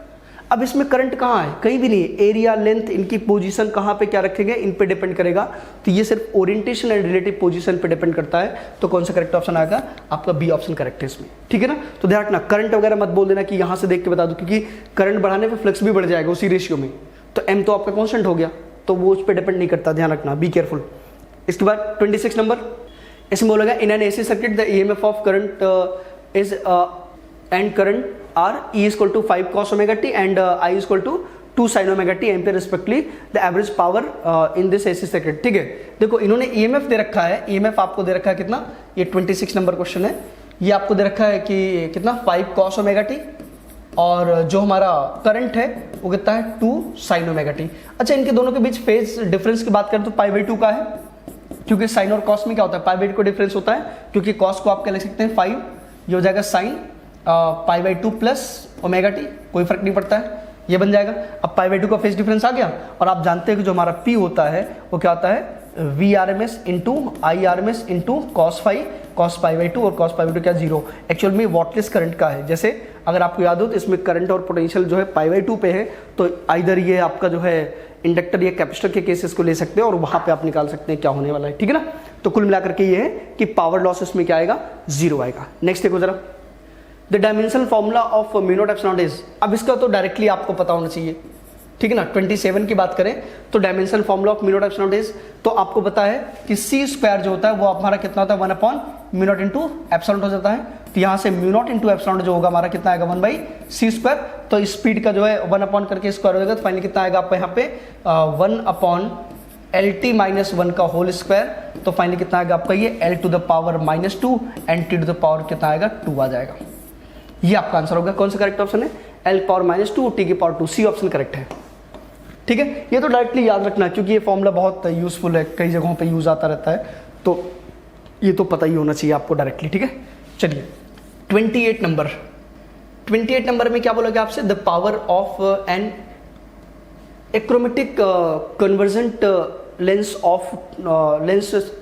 28 नंबर देखो जरा, 28 नंबर क्वेश्चन में क्या दिया गया है, the power of an achromatic convergent lens of 2 lenses is +2 diopter, the power of the convex lens is +5 diopter, the ratio of the dispersive power of the convex and concave lens, ठीक है ना। आपको dispersive power का ratio find करना है। पहले number तो देखो क्या क्या दिया गया है, तो जो कॉम्बिनेशन आपको दिया गया है P बराबर वो कितना है +2 डायोप्टर दिया गया है। जो P1 दिया गया आपका मतलब जो कॉन्वेक्स लेंस का है वो कितना है +5 डायोप्टर दिया गया है। तो जो हमारा P2 आएगा, क्योंकि P बराबर क्या होता है P1 + P2 बनता है, तो फाइनली P2 जो होगा हमारा वो P माइनस कितना आएगा P1, तो कितना आ जाएगा आपका ये 2 - 5 बराबर जो P2 है वो कितना आ जाएगा हमारा -3 डायोप्टर। इतनी बात क्लियर। अब आते हैं हम लोग जो है डिस्पर्सिव पावर पे। देखो डिस्पर्सिव पावर के केस में जब एक्रोमेटिक होता है तो उस टाइम पे जो हमारा फॉर्मूला आता है ω1/f1 प्लस ω2/f2 बराबर क्या आता है 0। अब ये आया कहाँ से, तो अगर आपको याद हो तो जो हम लोग कॉम्बिनेशन पढ़ते हैं वहीं पे, जब कॉम्बिनेशन वाले फॉर्मूले को आप डिफरेंशिएट करते हैं तो df/f² बराबर df1/f1² plus df2/f2 F2 square हो जाता है, ये फॉर्मूला आता है। यहाँ से क्या होता है, क्योंकि एक्रोमेटिक का मतलब ही हुआ कि जो कॉम्बिनेशन की फोकल लेंथ है वो जाके एक ही पॉइंट पे, तभी आपका एक्रोमेटिक बन पाएगा। मतलब जो DF है वो क्या होता है 0, तो फाइनली dF1/F1 जो है वो हमारा ω1 बन जाता है, dF2/F2 ω2, तो फाइनली ω1 F1 बराबर प्लस ω2 F2 बराबर 0, ये बन जाता है। अब यहाँ से अगर मान लीजिए, क्योंकि हमारा फॉर्मूला ω1/F1 प्लस ω2/F2 बराबर आपने क्या पढ़ा है 0, तो यहाँ से जब आप निकालेंगे ω1/ω2 बराबर तो -F1/F2 आ जाएगा।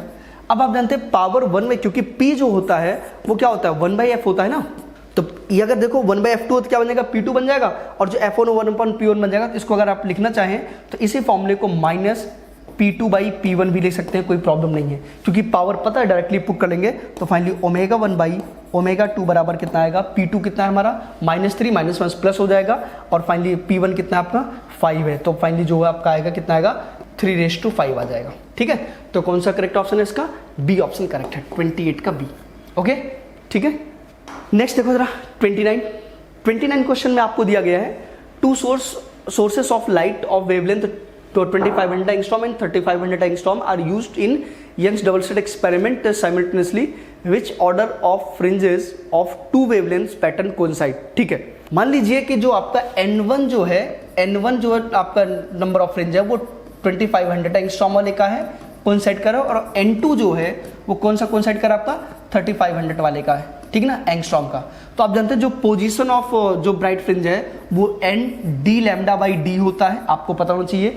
अगर कोइंसाइड कर रहे हैं तो सेंटर पॉइंट से जो पोजीशन है दोनों फ्रिंज की बराबर होगी, तभी तो कोइंसाइड करेंगे। आप खुद सोचो, जैसे मान लीजिए ये हमारा स्क्रीन है, ये हमारा सेंटर पॉइंट है, तो यहां से मान लीजिए यहाँ पे दोनों कोइंसाइड कर रहे हैं, तो ये पोजीशन तो दोनों के लिए बराबर होगी।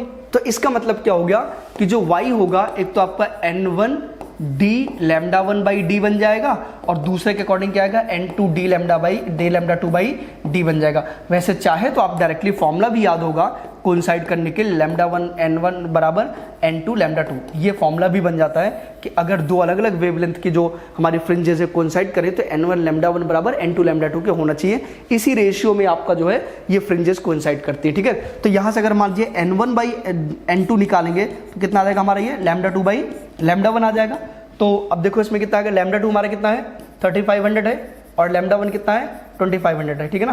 तो कितना आएगा आपका ये 7/5। मतलब ये हो गया कि पहले वाले के 7th फ्रिंज दूसरे वाले के 5th फ्रिंज से जो है क्या कर रही है, कोइंसाइड कर रही है, तभी तो इस रेशियो में आएगा। ठीक है, तो पहला केस तो यही है कि पहले का 7th दूसरे का 5th जो है वो कोइंसाइड करेगा। तो कौन सा 7th order of first and 5th order of second जो है कोइंसाइड करेगा। मतलब 29 का जो है वो कौन सा ऑप्शन आएगा आपका, बी ऑप्शन बन जाएगा। बात क्लियर है?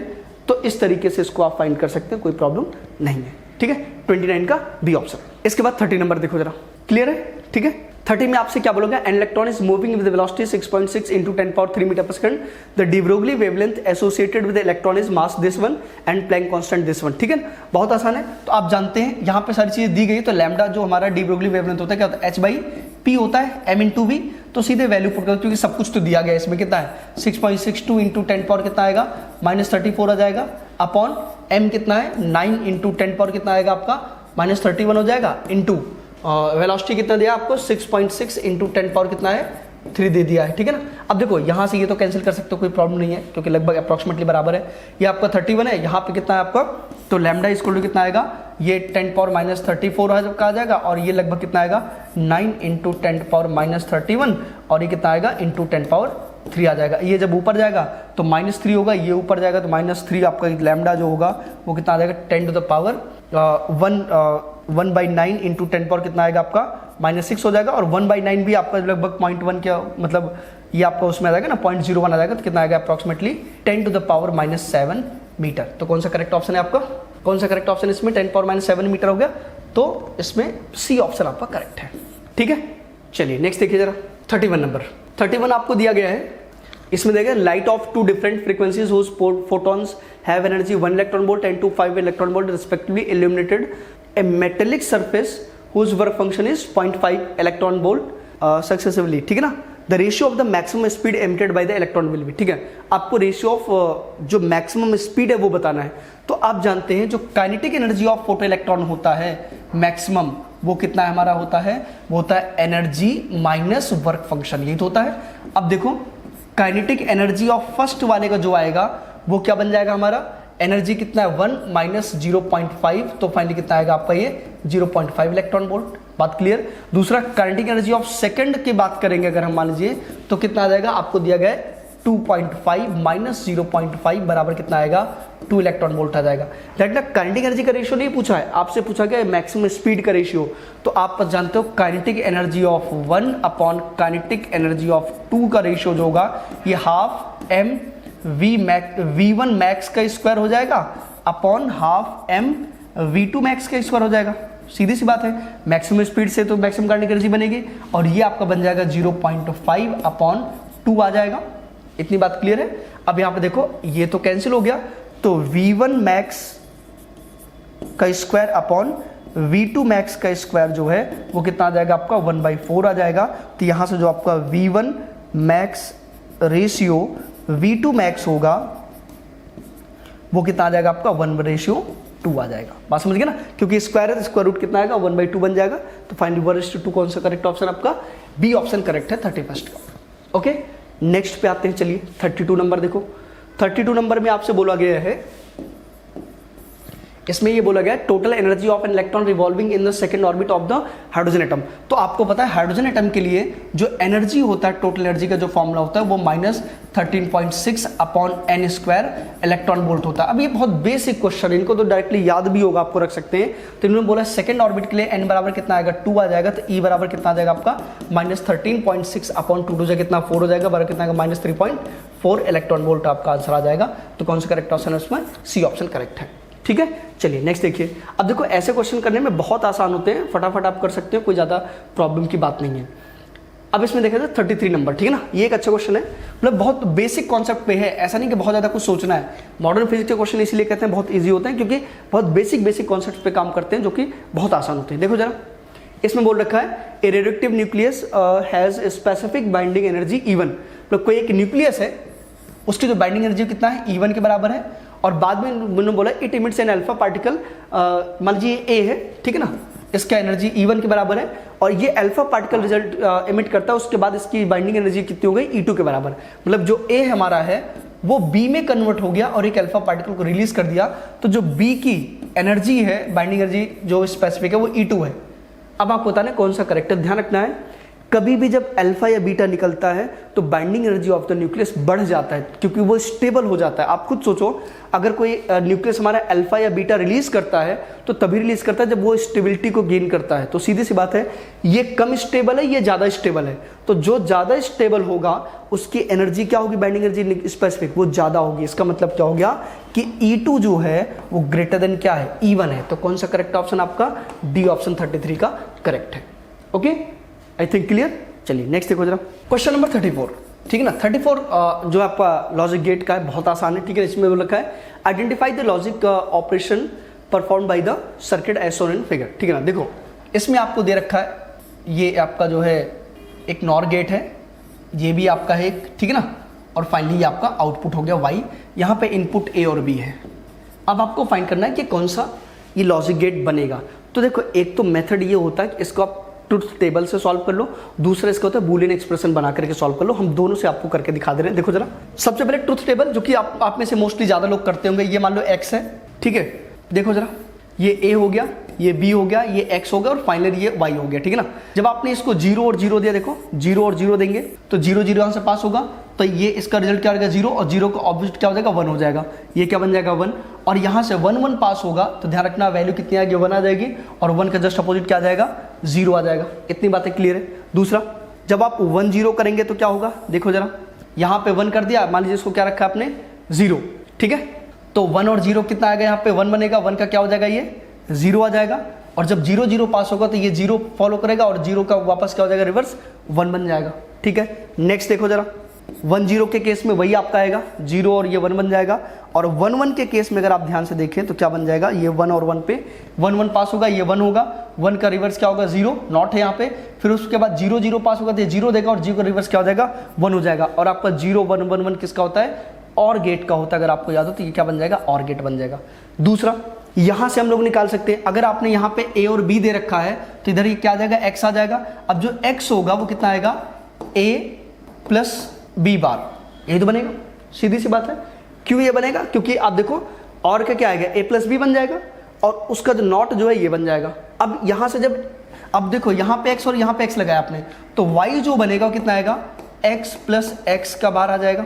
अब दोनों सेम टू सेम है तो y बराबर कितना आएगा, x बार बन जाएगा और x की वैल्यू क्या है आपका ये पुट कर दें तो y = कितना आएगा, a + b, ये डबल हो जाएगा नॉट और ये डबल नॉट होएगा कितना आएगा, a + b बन जाएगा और ये हमारा किसका होता है, और का होता है। तो कौन सा करेक्ट ऑप्शन है उसमें, बी ऑप्शन करेक्ट। तो आप दोनों मेथड से कर सकते हैं, चाहे तो ट्रुथ टेबल कर ले और चाहे बुलियन एक्सप्रेशन का थोड़ा सा अगर आपको आइडिया है तो यहाँ से भी आपका आंसर आ जाएंगे, कोई प्रॉब्लम नहीं, ठीक है ना। चलिए नेक्स्ट देखिए जरा 35 में दे रखा है कि what is the current in the circuit shown below, ठीक है ना। अब देखो इसमें ध्यान से, यहाँ पे आपको जो है ये -4 वोल्ट दे रखा है, यहाँ पे पीएन जंक्शन दे रखा है, उसके बाद रेजिस्टेंस यहाँ पे क्या -1 वोल्ट है।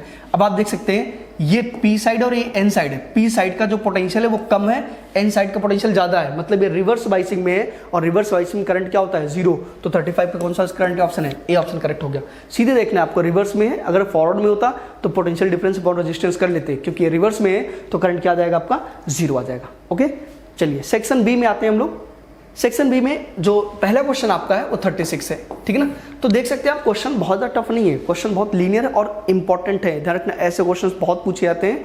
तो पूरे इसका जो है आप जो है हो सके तो पेपर को बीच बीच में रिवाइज करते रहना, जो पिछले आपके जो है फुल टेस्ट हुए हैं लगातार, ठीक है ना। चलिए 36 नंबर की बात करते हैं। Consider the following statements and select the correct option. पहला स्टेटमेंट दे रखा है the dimensional correctness of an equation is verified using the principle of homogeneity. ये करेक्ट है, क्यों? क्योंकि अगर होमोजीनियस नहीं होंगे तो आपके जो डायमेंशन से बराबर नहीं हो। होमोजीनियस मतलब क्या हो गया कि एक ही टाइप की क्वांटिटी ऐड करो, मतलब डिस्टेंस में डिस्टेंस को ही ऐड कर रहे हैं या इस टाइप से, तो तभी आप जो है उसको क्या करते हैं, करेक्ट कर सकते हैं, अदरवाइज करेक्ट नहीं होगा। जैसे आपने पढ़ा होगा s बराबर क्या होता है, ut + ½ at²। अब इसमें आप देखोगे इसका भी डायमेंशन फॉर्मूला मतलब यूनिट मीटर के बराबर आएगा, इस पूरे का भी क्या आएगा, मीटर, तभी क्योंकि आपका ये डिस्टेंस मीटर में निकल पाएगा, अदरवाइज नहीं होगा। तो ये एक होमोजेनिटी प्रिंसिपल को फॉलो करता है। यही बेसिक जो है अगर हम बात करें तो मतलब जो डायमेंशन फॉर्मूला का जो बेसिक स्टेटमेंट है वो यही है कि प्रिंसिपल ऑफ होमोजेनिटी फॉलो होनी चाहिए, ठीक है। तो पहला करेक्ट है। दूसरा क्या है, all unitless quantities are dimensionless, ठीक है। तो जितनी यूनिटलेस क्वांटिटीज हैं वो डायमेंशनलेस, क्योंकि सीधी सी बात जब यूनिट है नहीं तो डायमेंशन होगा नहीं। लेकिन इसका वाइस वर्सा ट्रू नहीं है, डायरेक्ट नहीं, इसका रिवर्स ट्रू नहीं है। मतलब कि कुछ कुछ क्वांटिटीज होते हैं जिनके यूनिट्स होते हैं बट वो डायमेंशनलेस होती हैं। जैसे रेडियन की बात करें, स्टेरेडियन है, आपका एंगल हो गया, सॉलिड एंगल हो गया, ये सब क्या है, ये एक्चुअल में जैसे आप रेडियन की बात करो वो आपका क्या डायमेंशनलेस है बट यूनिट है उसकी। तो ये ध्यान रखना है कि ऑल डायमेंशनलेस क्वांटिटीज यूनिटलेस नहीं हो सकती, लेकिन जितनी भी यूनिटलेस क्वांटिटी है वो गारंटी के साथ डायमेंशनलेस होगी, क्योंकि विदाउट यूनिट आप डायमेंशन डिफाइन ही नहीं कर सकते। बात क्लियर? तो मतलब सेकंड भी स्टेटमेंट आपका करेक्ट है, लेकिन अगर इसका उल्टा लिखा होगा तो वो करेक्ट नहीं होगा। मतलब फर्स्ट और सेकंड करेक्ट है तो बोथ आर ट्रू। तो 36 कौन सा करेक्ट ऑप्शन है आपका, ए ऑप्शन आपका करेक्ट है। तो थोड़ा सा ये चीजें ध्यान जरूर रखना, क्योंकि एसएसएल रीजन में ऐसी चीजें पूछी जा सकती है, बहुत बेसिक है ये। चलिए इसके बाद 37 की बात करते हैं। 37 में दे रखा है, ये भी बहुत सिंपल क्वेश्चन है। 37 दे रखा है, a circular curve of A highway is designed for traffic moving at 72 km/h. If the radius of the curved path is 100 meter, the correct angle of banking of the road should be given by। अगर आपका directly formula याद हो तो कुछ करने की जरूरत नहीं है, जो हमारा tan थीटा होता है वो v²/rg होता है। पूरे मतलब सर्कुलर मोशन में आपने जहाँ पे एंगल निकालना हो, चाहे पे फ्रिक्शन की वैल्यू निकालनी हो, अगर ये एक सिंगल केस है तो डायरेक्टली v²/rg के बराबर ही आता है। तो डायरेक्टली वैल्यूज पुट कर दो, तो जो tan थीटा हमारा है वो कितना आएगा, v² कितना है। अब देखो v की वैल्यू उन्होंने क्या दे रखा है, 72 km/h दे रखा है, तो इसको क्या करेंगे 72 × 5/18 हो जाएगा, ठीक है ना। तो कितना आएगा, ये 20 मीटर/सेकंड आ जाएगा, ठीक है। अभी 20 हो गया तो फाइनली कितना आ जाएगा, tan थीटा v², 20 का स्क्वायर अपॉन r की वैल्यू कितनी है 100 इंटू g की वैल्यू हम लोग क्या ले सकते हैं 10 ले लेते हैं। तो यहाँ पे कितना आएगा आपका, ये 400 डिवाइड बाई 100 इंटू 10, तो ये तो गया। फाइनली थीटा जो है वो tan इनवर्स 2/5 आ जाएगा। तो कौन सा करेक्ट ऑप्शन है 37 का, ए ऑप्शन करेक्ट है, ठीक है। चलिए नेक्स्ट देखो जरा 38 नंबर 38 नंबर ध्यान से देखें जरा, ये भी एसर्शन रीजन का है।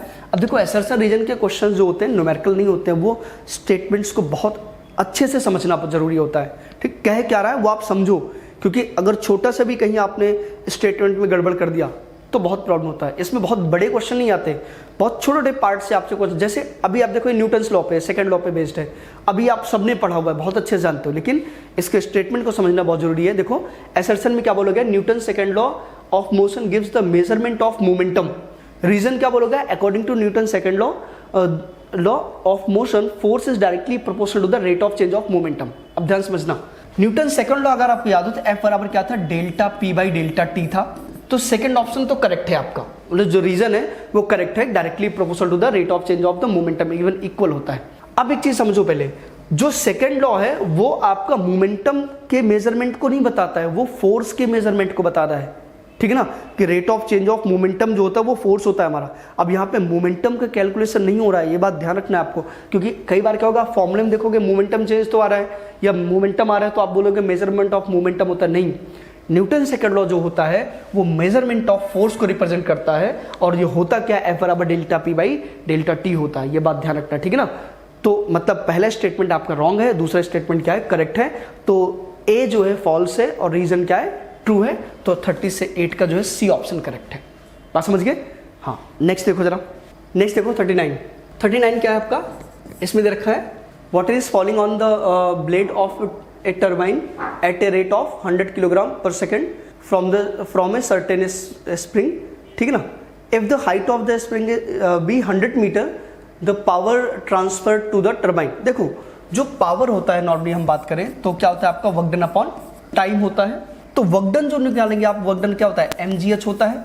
अब क्योंकि यहाँ पे जो है m का जो है रेट दे रखा है, तो पावर कितना आएगा आपका, mgh बाई टी हो जाएगा। तो इसको क्या करना है, m by T into gh put कर लेना। तो m बाई टी आपको रेट दिया गया है, तो p बराबर कितना आएगा, 100 किलोग्राम पर सेकंड ही हो गया, इंटू g की वैल्यू 10, इंटू h की वैल्यू कितनी दी है आपको, दिया 100 मीटर, ठीक है ना। ये सॉल्व करना जरा कितना आ जाएगा, तो ये हो जाएगा 100 into 10 to the power 3 watt आ जाएगा, जो कि कितना आएगा 100 किलो वाट। तो कौन सा करेक्ट ऑप्शन है आपका, यहाँ पे ए ऑप्शन करेक्ट है, 35 का ए, ठीक है। क्वेश्चन नंबर 40 देखिए, 3 particles each of mass m are situated at the vertices of an equilateral triangle ABC of side L, ठीक है ना, as on in figure. I think आपको डायग्राम दिया गया है, डायग्राम शायद दूसरे साइड है इसमें, ठीक है ना, कोई बात नहीं। The moment of inertia of the system about a line AX perpendicular to the AB in the plane of ABC, ठीक है। चलिए मैं देख लेता हूँ एक बार डायग्राम क्या बनेगा, क्योंकि उसके अकॉर्डिंग ही आप इसको डिफाइन कर पाएंगे, जैसे ये दिया गया, ठीक है ना। इसमें इन्होंने दे रखा है कि ये आपका एक इक्विलेटरल ट्रायंगल है जिसकी साइड्स कितनी है, L के बराबर है, ठीक है, और ये A पॉइंट है, ये B पॉइंट है, ये C पॉइंट है, इन पे M मासेस रखे गए हैं, मास सबके सब बराबर है, और ये भी क्या है, M है, ठीक है। एक AB के परपेंडिकुलर एक एक्सिस है, ये वाली एक्सिस है, ठीक है। इसके अबाउट आपको मोमेंट ऑफ इनर्शिया फाइंड करना है, और ये इस प्लेन के पैरेलल है, मतलब ऐसा नहीं कि बाहर है, ये इसी प्लेन में है। तो आप जानते हैं, अगर हम नॉर्मली बात करें कि आपको निकालना है, तो जो हमारा आई होता है वो क्या होता है, mr स्क्वायर होता है, m into r perpendicular square, axis साथ परपेंडिकुलर डिस्टेंस लेना होता है। अब देखो पहला वाला मास तो एक्सिस पे है, दूसरा वाला मास का परपेंडिकुलर डिस्टेंस कितना है, L है, तीसरे वाले मास का जो परपेंडिकुलर डिस्टेंस ये मिड में लाई करेगा तो कितना आएगा, L/2 हो जाएगा। तो जो इसका मोमेंट ऑफ इनर्शिया आएगा, तो पहले वाले तो कितना आएगा, m into r square 0 plus दूसरे वाले का m इंटू एल स्क्वायर हो जाएगा, प्लस तीसरे वाले जो बनेगा वो m इंटू L/2 का होल स्क्वायर, ये बन जाएगा। अब इसको सॉल्व कर लो जरा, तो i बराबर कितना आ जाएगा, ये तो 0 हो गया, प्लस ये कितना आ गया, ml स्क्वायर, प्लस ये कितना आ गया, ml स्क्वायर बाई 4, तो फाइनली कितना आएगा 5ml स्क्वायर बाई 4। और आप देख सकते हैं कि कौन सा ऑप्शन करेक्ट है आपका, इसका बी ऑप्शन करेक्ट है 40 का। बात क्लियर, बहुत सिंपल है, इसमें कुछ करने की जरूरत नहीं है, बस सीधे ध्यान रखना है कि आई बराबर m into r perpendicular square होता है, बस परपेंडिकुलर एक्सिस से फ्रॉम एक्सिस से परपेंडिकुलर डिस्टेंसेस देख लो सारे मासेस के, वो आप मल्टीप्लाई कर दो, आंसर आ जाएगा। चलिए नेक्स्ट देखो जरा, 41 नंबर, 41 की बात करें अगर हम, ठीक है ना, तो 41 नंबर क्वेश्चन देखो जरा, इसमें दे रखा है a bomb of mass m equal to 1 kg thrown vertically upward with the speed of u equal to 100 meter per second explode into 2 parts after t equal to 5 second. A fragment of mass m1 is equal to 400 gram moves downward with the speed of 25 meter per second, then speed v2 and direction of another mass m2 will be. आपको बताना, जैसे देखो इन्होंने क्या किया कि ground से पहले एक मास को फेंका ऊपर की तरफ, ठीक है, ये 1 kg था, कितने स्पीड से, 100 मीटर पर सेकंड से। अब इन्होंने ये बोला हुआ है कि 5 सेकंड बाद, क्योंकि 5 सेकंड बाद जब ये ऊपर जाएगा तो सीधी सी बात है इसकी स्पीड तो स्लो हो जाएगी ना, कम हो जाएगी। अब यहाँ पे आपको इसकी स्पीड फाइंड करनी है, तो क्या करो आप कि पहले इसकी स्पीड फाइंड करो। t equal to after 5 seconds क्या बनेगा, तो आफ्टर 5 सेकेंड v बराबर क्या आ जाएगा, u प्लस 80 होता है, g डाउनवर्ड है तो a की वैल्यू नेगेटिव हो जाएगा, तो v बराबर कितना आएगा, ये हो जाएगा 100 माइनस 10 इंटू t बराबर कितना आएगा 50 मीटर पर सेकंड। मतलब ये है कि जब ये पार्टिकल यहाँ पहुंचेगा तो इसकी वेलोसिटी कितनी रहेगी, 50 मीटर पर सेकंड हो जाएगी। अब इसके बाद इन्होंने बोला कि ये पार्टिकल यहाँ पे 2 पार्ट में ब्रेक हो गया और एक पार्ट इसका जो ये डाउनवर्ड वाला है ये नीचे की तरफ मूव करने लगा। कितने स्पीड से, आपका देखो जरा, ये 25 मीटर पर सेकंड से जो है नीचे आने लगा। इसका जो मास है वो कितना है, 400 आई थिंक है, 400 ग्राम, ठीक है ना। और ऊपर वाले का जो मास है कितना है, वो 600 ग्राम बचेगा। और ये जो है ऊपर की तरफ मान लीजिए v डैश स्पीड से मूव कर रहा है, तो आपको पता है कि v डैश कितना होगा। अब ध्यान रखना इस इंस्टेंट पे मोमेंटम कंजर्वेशन लगाना है आपको। तो इनिशियल मोमेंटम, इसका मास इंटू इसकी वेलोसिटी आपको दी गई है, वो कर लेना। तो यहाँ पे क्या आ जाएगा, by using momentum conservation at this instant, तो क्या आ जाएगा m इंटू वी, एम क्या है 1 kg इंटू वी कितना है 50, ये इनिशियल ओवरऑल था ब्रेक होने से पहले, बराबर। अब ध्यान, क्योंकि अपवर्ड को हमने प्लस ले रखा है तो इसको हमने अपवर्ड मान रखा है, मतलब ये मान लीजिए आपका जिधर जाएगा ये वी डैश है, इसका कितना 600 ग्राम है, तो कितना आएगा 0.6 इंटू वी डैश हो जाएगा। और क्योंकि डाउनवर्ड है दूसरा वाला जो आपका सेगमेंट है, तो वो क्या आएगा माइनस टाइम्स ऑफ 0.4 इंटू 25 आ जाएगा, ठीक है। अब यहाँ से वी डैश निकालना है, तो ये तो हो जाएगा 50 is equal to 0.6 into v dash, और माइनस कितना आएगा आपका, ये हो जाएगा आपका जो है 10, ठीक है। इस तरह ले आना, तो 0.6 वी डैश बराबर जो है 60 आ जाएगा। तो वी डैश बराबर कितना आएगा, ये हो जाएगा आपका 100 मीटर पर सेकेंड, जो कि आप देख सकते हैं कौन सा करेक्ट ऑप्शन आपका, डी ऑप्शन करेक्ट है। और ये अपवर्ड जाएगा, क्योंकि ये डाउनवर्ड है, अपवर्ड जाएगा, तो इसका डी ऑप्शन आपका करेक्ट है 41 का, ठीक है ना। चलिए नेक्स्ट क्वेश्चन देखो 42 में दे रखा है 2 satellites A and B each of mass m are put in circular orbit around the center of Earth. The height of satellite A above the Earth's surface is equal to the radius of Earth and that of the satellite B is 3r. The ratio of the potential energy of the satellite A and B is, ठीक है, कोई बात नहीं, बहुत आसान question है। इसमें बस आपको जो है सेट जो फॉर्मूला है वो आपको ध्यान रखना है कि इसका फॉर्मूला क्या होगा। बहुत सिंपल है, देखो जैसे ये अर्थ दिया गया है 42 नंबर, देखो जरा, जैसे ये अर्थ दिया गया है और अर्थ की रेडियस कितनी होगी r के बराबर। इन्होंने कहा कि एक सैटेलाइट है जो कि हाइट r पे यहाँ पे रिवॉल्व कर रहा है, यहाँ पे ध्यान रखना ऐसे, और दूसरा सैटेलाइट है जो कि यहाँ से कितने, मतलब इस वाले से 3r पे ध्यान रखना। ये r जो है इतना है, पूरा नहीं है, और जो 3r आपका है वो यहाँ से यहाँ तक का, ये 3r है, यहाँ पे रिवॉल्व कर रहा है ऐसे सैटेलाइट इस पे।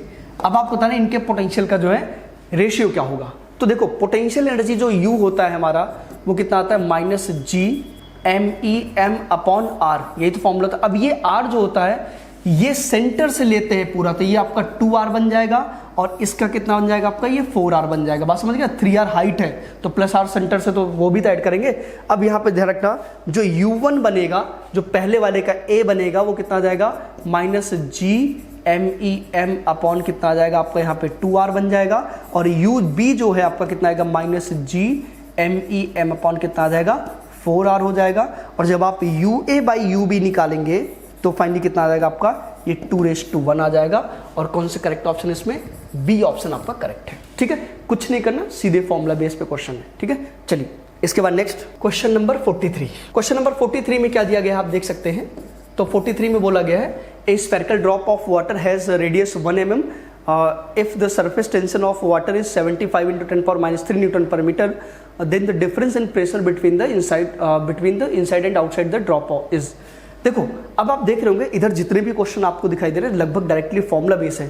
तो ये ध्यान रखना आपको, फिजिक्स में ज़्यादातर जो है आप देखोगे कि जो क्वेश्चंस आते हैं वो फॉर्मूला बेस ही होती है, इसलिए फॉर्मूला बहुत अच्छे से पूरा समराइज करना, इंपॉर्टेंट पॉइंट्स को नोट करना वो बहुत जरूरी है लास्ट टाइम पे, ठीक है। तो इसको अच्छे से समराइज करना। देखो अब आप जानते हैं डेल्टा पी जो होता है किसी लिक्विड सरफेस के कितना होगा 2 सिग्मा बाई आर होता है, ठीक है। सीधा सा फॉर्मूला, सिग्मा जहाँ पे सरफेस टेंशन है, आर आपका क्या होता है रेडियस होता है, बस पुट कर दो हो गया आंसर।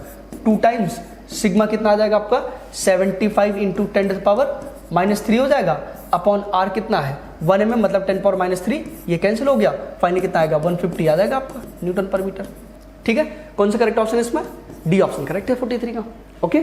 चलिए नेक्स्ट देखो जरा 44। In an adiabatic process on a gas with gamma is equal to 1.4, तो pressure is increase by 0.5%, the volume decrease by about. ठीक है, आपसे बोला गया कि वॉल्यूम कितना डिक्रीज करेगा एडियाबेटिक केस में, तो कोई बात नहीं है। देखो 44 केस में है। अभी ऐसे क्वेश्चन क्या ना कि हैं तो फॉर्मूले टाइप में, बस थोड़ा सा इसमें दिमाग लगाना है क्या करना चाहिए ताकि पता लगे। आपको ध्यान रखना है यहाँ पे जो दिया गया है वो ये दिया गया delta p by p into 100 की वैल्यू जो है वो आपको दिया गया कितना 0.5।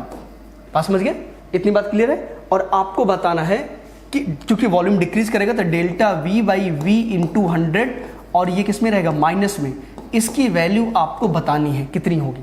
तो आप जानते हैं कि क्योंकि ये चीज़ें आपको आइडिया पहले होना चाहिए कि आपको निकालना क्या है और दिया क्या है। जब ऐसे परसेंट वगैरह में दिया जाता है तभी आप आगे कुछ सोच पाओगे। अब क्योंकि आप जानते हैं कि P V to the power gamma is equal to constant होता है फॉर द एडियाबेटिक प्रोसेस, इसको डिफरेंशिएट कर दो। तो पहले इसको जब डिफरेंट कर तो क्या डीपी हो जाएगा into v to the power gamma ऐसे रहेगा, प्लस अब पी ऐसे रहेगा, वी की पावर गामा का डिफरेंस क्या gamma times of v to the power gamma -1 into d v equal to क्या आएगा 0 आ जाएगा। बात क्लियर है इतना।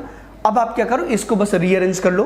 तो आप देखो यहाँ पे dp v to the power gamma dp is equal to minus times of p gamma v to the power gamma -1 dv आ जाएगा। p को इधर ले आ जाओ और बाकी इसको इधर भेज दो। तो यहाँ से क्या आएगा dp बाई p बराबर फाइनली क्या बन जाएगा आपका, देखो minus gamma v to the power gamma -1 dv upon v to the power gamma आ जाएगा। अब इसको जब आप सॉल्व करेंगे तो ये बन जाएगा minus gamma times of dv by v। ठीक है, अब आप देख सकते हैं अगर 100 से मल्टीप्लाई कर दें तो देखो यहाँ पे जो हमारा डेल्टा पी इसको डीपी और इसको डीवी लिख सकते हैं, कोई प्रॉब्लम है नहीं। तो फाइनली देखो यहाँ पे क्या आएगा delta p by p into 100 बराबर कितना आएगा minus delta v by v into 100 into gamma कर सकते हैं। अब ये निकालना है हमें, गामा पता है और ये हमें पता है, पुट कर दो आंसर तुरंत आ जाएगा। तो पहले ये फॉर्मूला बना लेना बहुत इंपॉर्टेंट होता है, इससे क्या होता है फायदा ये होता है आप डायरेक्टली सॉल्व कर पाएंगे। ठीक है ना, तो मैं इधर साइड में कर दूँ क्योंकि फॉर्मूला बन गया, इसके बाद सॉल्यूशन बहुत आसान है, बस वैल्यू पुट करनी है। तो delta p by p into 100 कितना है 0.5। ठीक है, इक्वल टू ये हमें निकालना है। ठीक है ना, तो ये हो जाएगा आप कितना, ये हो जाएगा delta v by v into 100 minus का, और गामा कितना है 1.4, तो इसको 1.4 इधर डिवाइड कर देना। तो फाइनली जो minus delta v by v into 100 आएगा आपका वो कितना आ जाएगा, देखो 0.5 अपॉन 1.4 आ जाएगा। ठीक है, और इसको जब आप सॉल्व करेंगे तो फाइनली कितना आएगा आपका, ये जो है आप कैलकुलेट करें ये परसेंट में आएगा। ठीक है ना, क्योंकि आपका 1 से बड़ा तो पॉइंट में आएगा, 0.36 के आसपास आएगा। ठीक है ना, तो फाइनली जो इसकी वैल्यू आएगा कितना आएगा 0.36%। ये आंसर है इसका। तो कौन सा करेक्ट ऑप्शन है आपका, ए ऑप्शन। तो आप देख सकते हैं इसमें मोस्टली क्या आप में से कई लोग ऐसे नहीं सोच पाएंगे कि क्या करें इसमें।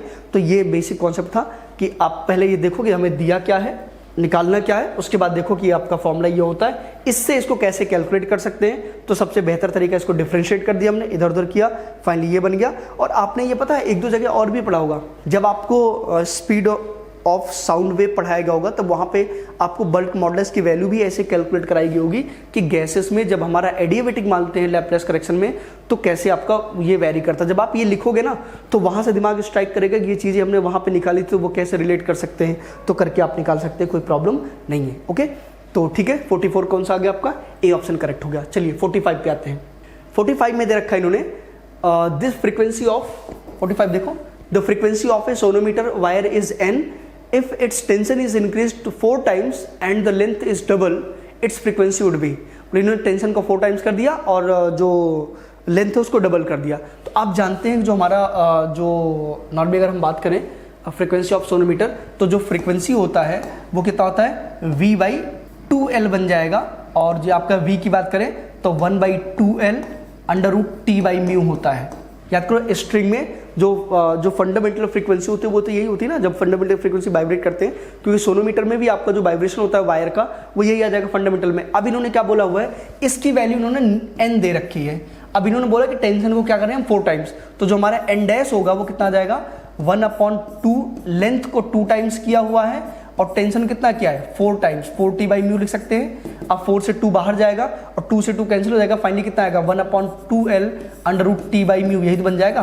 तो हमारा n डैश भी कितना आ रहा है आपका n के बराबर ही आ जाएगा, मतलब फ्रीक्वेंसी टेंशन 4 टाइम्स और लेंथ को 2 टाइम्स करने पे फ्रीक्वेंसी सेम रहेगी। तो कौन सा करेक्ट ऑप्शन है इसमें 45 का बी ऑप्शन आपका करेक्ट है। ठीक है, क्वेश्चन नंबर 46 देखिएगा जरा। ठीक है, क्वेश्चन नंबर 46 में क्या बोला गया है कि match list 1 with list 2 and select the correct answer, ठीक है ना। चलिए एक एक करके हम लोग मैच करते हैं। पहले ए में आप ध्यान से देखें जरा, तो ए क्या दिया आपको, क्योंकि यहाँ पे इलेक्ट्रिक फील्ड आउटवर्ड है तो पॉजिटिव चार्ज होगा, तो कौन सा करेक्ट है, Q1 जो है हमारा पॉजिटिव हो जाएगा, तो फर्स्ट ऑप्शन करेक्ट हो गया। बी के लिए क्या ध्यान रखना, बी में क्योंकि इलेक्ट्रिक फील्ड इनवर्ट है तो क्या हो जाएगा आपका, नेगेटिव चार्ज हो जाएगा, सीधी सी बात है, और नेगेटिव चार्ज है तो आपका ध्यान रखना है Q2 नेगेटिव, तो ऑप्शन आपका कुछ इधर भी है, देखो Q2 नेगेटिव कौन सा आपका है, फिफ्थ होगा, बी का जो है 5 हो जाएगा। इसके बाद सी की बात करते हैं, तो सी वाला क्या है आप देखो जरा, ए और बी पॉइंट दिया गया है, तो ए और बी पॉइंट में देखना इलेक्ट्रिक फील्ड के अलोंग पोटेंशियल क्या होता है, डिक्रीज होता है, मतलब ए का ज्यादा है बी का कम है, तो ए का ज्यादा बी का कम कौन सा आपका, ये आपका हो जाएगा फोर्थ, आपका जो है ऑप्शन इसमें आ जाएगा, ठीक है ना। इसमें कौन सा ऑप्शन करेक्ट है, फोर्थ है। थर्ड वाला देखना V A equal to B A होना चाहिए, यहाँ पे अलग अलग है, ठीक है, तो कौन सा आपका आ जाएगा, ये तो बराबर ही होगा ए और ए का ना, तो नॉर्मल सी बात है, ये करेक्ट हो गया। इसके बाद क्या है, डी ऑप्शन की बात करें तो डी ऑप्शन क्या होगा, relation between electric field and electric potential, तो ई इक्वल टू क्या होता है, minus D V by D R, तो minus D V by D R की बात करें तो कौन सा आपका है, देखो जरा सेकंड ऑप्शन, तो यहाँ क्या आ जाएगा आपका सेकंड आ जाएगा, ठीक है ना। तो अगर आप देखें कि कौन सा करेक्ट है तो इसको जरा मैच कर लो आपके ऑप्शन से, तो पहले का ए का फर्स्ट, बी का फिफ्थ, ए का फर्स्ट, बी का फिफ्थ, इन दोनों में है, सी का जो है फोर्थ, सी का फोर्थ इसमें थर्ड है, और डी का सेकंड, तो कौन सा करेक्ट ऑप्शन है आपका, इसका बी ऑप्शन जो है करेक्ट आएगा, ठीक है ना। तो थोड़ा सा ध्यान रखोगे तो बहुत सिंपल सा है, आपका मैच हो जाएगा, आई थिंक ये क्लियर होगा। ओके 47 क्वेश्चन बोला गया है, the effective resistance is 6/5 ohm when two wires are joined in parallel, when one of the wire breaks the effective resistance is 2 ohm, the resistance of the broken wire was, ठीक है ना। देखो इसमें बहुत simple है, दो resistance है आपके पैरेलल में दिए गए हैं, ठीक है ना, ये मान लीजिए R1 है, ये मान लीजिए कितना है R2 है, इनका इक्विवेलेंट आपको दिया गया कितना, ये दिया गया आपको 6/5 दिया गया है। बाद में इन्होंने क्या किया, मान लीजिए R1 को रिमूव कर दिया, हटा दिया, तो जो R2 बचेगा वही तो बचेगा केवल, वो कितना आ गया आपका, वो दे रखा है 2 ओम के बराबर।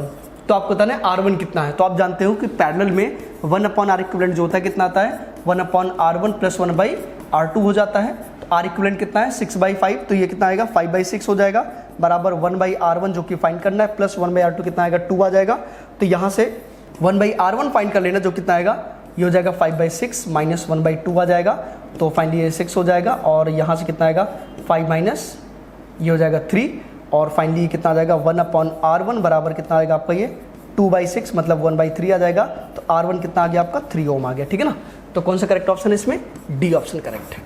48 देखिए, a rigid wire consist of a semi circular portion of radius R and two straight section AB and CD of the wire has partially emerged in an perpendicular magnetic field B naught as shown in figure. What is the force on the wire if it carries a current I? मतलब एक diagram दिया गया है, अब पहले हम लोग diagram देखते हैं क्या है, ठीक है ना, उसके बाद फिर आगे समझ में आएगा। तो आपको ये डायग्राम दिया गया और इस पर आपको नेट फोर्स बताना है कितना होगा, ठीक है। देखो एक रीजन दिया गया है, इस रीजन के अंदर में ध्यान से देखना, इसके अंदर में आपका जो है ऐसे इस तरीके से कुछ वायर है, इस तरीके से, ठीक है, और ये सेंटर हो गया, इसका रेडियस जो है वो R के बराबर है, इसमें करंट जो है वो I फ्लो हो रहा है पूरे में, और जो मैग्नेटिक फील्ड है वो B नॉट है, जो कि किधर है, आउटवर्ड है। बात क्लियर। अब आपको बताना है कि इस पे लगने वाला जो नेट फोर्स है वो कितना होगा। ये A पॉइंट है, ये हमारा जो है B पॉइंट है, ये हमारा C पॉइंट है, और ये कौन सा है, D पॉइंट है। एक चीज़ समझना पहले, अगर हम बात करें तो इतने वाले पोर्शन पे जो फोर्स है, क्योंकि इतना मैग्नेटिक फील्ड के अंदर में है, तो इतने पे जो फोर्स आएगा वो किधर लगेगा, तो हम लोग पहले डायरेक्शन फाइंड करते हैं, राइट हैंड पाम रूल के अकॉर्डिंग। देखो करंट इधर है, मैग्नेटिक फील्ड आउटवर्ड है, फोर्स इधर लगेगा ऐसे, ठीक है ना, इधर लग जाएगा, तो इस पे जो फोर्स है वो इधर आ गया। इस वाले वायर पे इतने सेक्शन पे फोर्स कितना होगा, इतने पे हम पहले फाइंड कर लेते हैं। तो इस पे जो फोर्स होगा, देखो करंट इधर है, मैग्नेटिक फील्ड आउटवर्ड, फोर्स इधर लगेगा, तो ये आ गया। अब आप ध्यान रखना, क्योंकि लेंथ बराबर है, मैग्नेटिक फील्ड सेम है, करंट सेम है, तो ये दोनों फोर्स F1 और F1 क्या रहेंगे, सेम, और आपस में क्या हो जाएंगे, कैंसिल आउट। तो ये दोनों फोर्स तो आपस में हो जाएंगे कैंसिल आउट। अब बचा ये सर्कुलर सेगमेंट, सर्कुलर सेगमेंट से कितना फोर्स आएगा वो निकालना है। तो ध्यान रखना, करंट इधर है, मैग्नेटिक फील्ड आउटवर्ड, तो फोर्स कहाँ लगेगा, डाउन साइड में फोर्स इधर लगेगा F के बराबर। अब ये कितना होगा, तो आपको अगर याद हो तो F बराबर जो होता है वो IB इंटू L इफेक्टिव होता है। इफेक्टिव मतलब क्या हो गया कि जो दोनों आपके ये एंड पॉइंट्स होते हैं इनके बीच का जो सेपरेशन होता है, तो अगर आप ध्यान से देखें तो इनके बीच का सेपरेशन है, डिस्प्लेसमेंट जो है ये 2R के बराबर होगा। तो L इफेक्टिव कितना आ जाएगा यहाँ पे, L इफेक्टिव की बात करें तो कितना आ जाएगा, 2R के बराबर आ जाएगा। तो कुछ करने की जरूरत नहीं है, सीधे पुट कर दो तो F बराबर कितना आ जाएगा, IB0 इंटू 2R। तो देखो जरा कौन सा करेक्ट ऑप्शन आ रहा है, IB0 इंटू 2R, और फोर्स किधर लग रहा है, देखो डाउनवर्ड, हमने ये शो कर रखा है फोर्स, ये F किधर है, डाउनवर्ड है।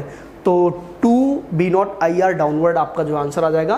तो कौन सा करेक्ट ऑप्शन इसमें, C करेक्ट ऑप्शन है, ठीक ना। 49 क्वेश्चन देखना, इसमें देखा है a diver at depth of 12 metre in water mu equal to 4/3, ठीक है ना, sees the sky in a cone of semi vertical angle of, ठीक है। जैसे आपको पता है कि जब आप डेंसर मीडियम में होते हैं, डेंसर मीडियम से जब आप रेयर मीडियम को देखते हैं तो वहाँ पे क्या होता है कि आपकी लिमिटेशन है कि एक पर्टिकुलर एरिया तक ही देख पाएंगे, क्योंकि उसके बाद क्या होता है TIR हो जाता है, और TIR की वजह से क्या है कि आप जो है वापस से वाटर के अंदर ही देखने लग जाते हैं, बाहर की चीज़ें नहीं देख पाते। जैसे अगर मान लीजिए आप यहाँ पे हैं तो क्या होगा कि जैसे मान लीजिए यहाँ से लाइट रे जा रहा है, तो अगर ये क्रिटिकल एंगल के बराबर होगा तो हमारा लाइट रे इधर चला जाएगा, और यहाँ से क्या होगा, लाइट रे इधर चला जाएगा। तो सिर्फ इतने पोर्शन, ये कोन आपको पूरा दिखाई देगा। तो आपको आपसे जो पूछा गया है ये वाला एंगल पूछा गया कितना होगा, तो ये क्रिटिकल एंगल के बराबर ही तो होगा, ठीक है। तो अभी क्रिटिकल एंगल के लिए फॉर्मूला क्या होता है, तो आप जानते हैं म्यू बराबर जो फॉर्मूला दिएगा आपको, कितना म्यू कितना दिया आपको, 4/3 दिया गया है। तो साइन C बराबर जो होता है क्रिटिकल एंगल के लिए कितना होता है, 1/म्यू होता है। तो कितना आ जाएगा यहाँ पे, ये हो जाएगा आपका 4/3 रखें कितना आएगा, 3/4 हो जाएगा। तो फाइनली C बराबर कितना आ जाएगा, साइन इनवर्स 3/4। तो साइन इनवर्स 3/4 देखो जरा कौन सा, C ऑप्शन इसका करेक्ट हो जाएगा, 49 का C हो जाएगा, ठीक है। इतना 50 पे आते हैं। 50 में आपसे बोला गया है कि when a PN junction diode is reverse bias then no current flows, the depletion region is increased, the depletion region is reduced, the height of the potential वेरियस रिड्यूस्ड। देखो जब भी आप किसी जो है PN जंक्शन को रिवर्स बाइसिंग में करते हैं, ठीक है, जैसे मान लीजिए PN जंक्शन हो गया और आपने इसको रिवर्स बाइस में किया, तो यहाँ पे होल्स होते हैं और यहाँ पे क्या होते हैं, इलेक्ट्रॉन्स होते हैं, आपको पता है यहाँ पे, ठीक है ना, इसमें इलेक्ट्रॉन्स होंगे। और जब आप इसको रिवर्स बाइस में करेंगे, ठीक है ना, मतलब यहाँ से क्या करेंगे, P को जो है नेगेटिव और N को पॉजिटिव से इस तरह से करंट करेंगे, तो कई बार आपके दिमाग में सर करंट तो जीरो होता है, लेकिन ध्यान रखना इस बात का कि क्योंकि यहाँ पे मैग्नेटिक चार्ज कैरियर्स इलेक्ट्रॉन्स तो कुछ ना कुछ होते ही हैं, और यहाँ पे जो मैग्नेटिक चार्ज कैरियर होल्स होते हैं, तो जब आप रिवर्स बाइसिंग करते हो तो ये एक्चुअल में क्रॉस करते हैं, बात समझ गए ना। इनके क्रॉसिंग से क्या होता है, एक बहुत माइन्यूट सा करंट आता है, ठीक है, जो कि आएगा, तो मतलब करंट जीरो नहीं होता है, करंट थोड़ा बहुत लीकेज करंट के नाम से इसको बोलते हैं, जो क्रॉस करते हैं, तो ये हमारा एक करंट एग्जिस्ट करता है, ये बात ध्यान रखना हमेशा, ठीक है ना। तो रिवर्स बाइसिंग में हल्का फुल्का करंट लीकेज करंट होता है। तो अब क्या होगा, डिप्लेशन रीजन आपका बढ़ जाएगा, क्योंकि ये होल्स आपके इधर मूव कर जाएंगे, इलेक्ट्रॉन सारे इधर मूव करते, ये जो आपका लेयर है ये एक्चुअल में क्या हो जाएगी, बढ़ जाएगी। तो कौन सा करेक्ट ऑप्शन आपका, बी करेक्ट ऑप्शन है, 50 का बी ऑप्शन इसमें करेक्ट आएगा, ठीक है ना। तो लीकेज करंट होता है, तो आपका क्या जाएगा, यहाँ पे डिप्लेशन रीजन इंक्रीज होगा, बाकी रिड्यूस तो होगा नहीं, इंक्रीज हो गया। और जब ये बढ़ गया तो पोटेंशियल डिफरेंस भी क्या होगा, बढ़ना चाहिए, तो इसलिए आपका जो है इसका डी ऑप्शन भी नहीं होगा। तो कौन सा करेक्ट ऑप्शन है आपका, बी ऑप्शन। तो देख सकते हैं बहुत सिंपल चीज़ें। फिलहाल आज इतना ही, ओके, थैंक यू।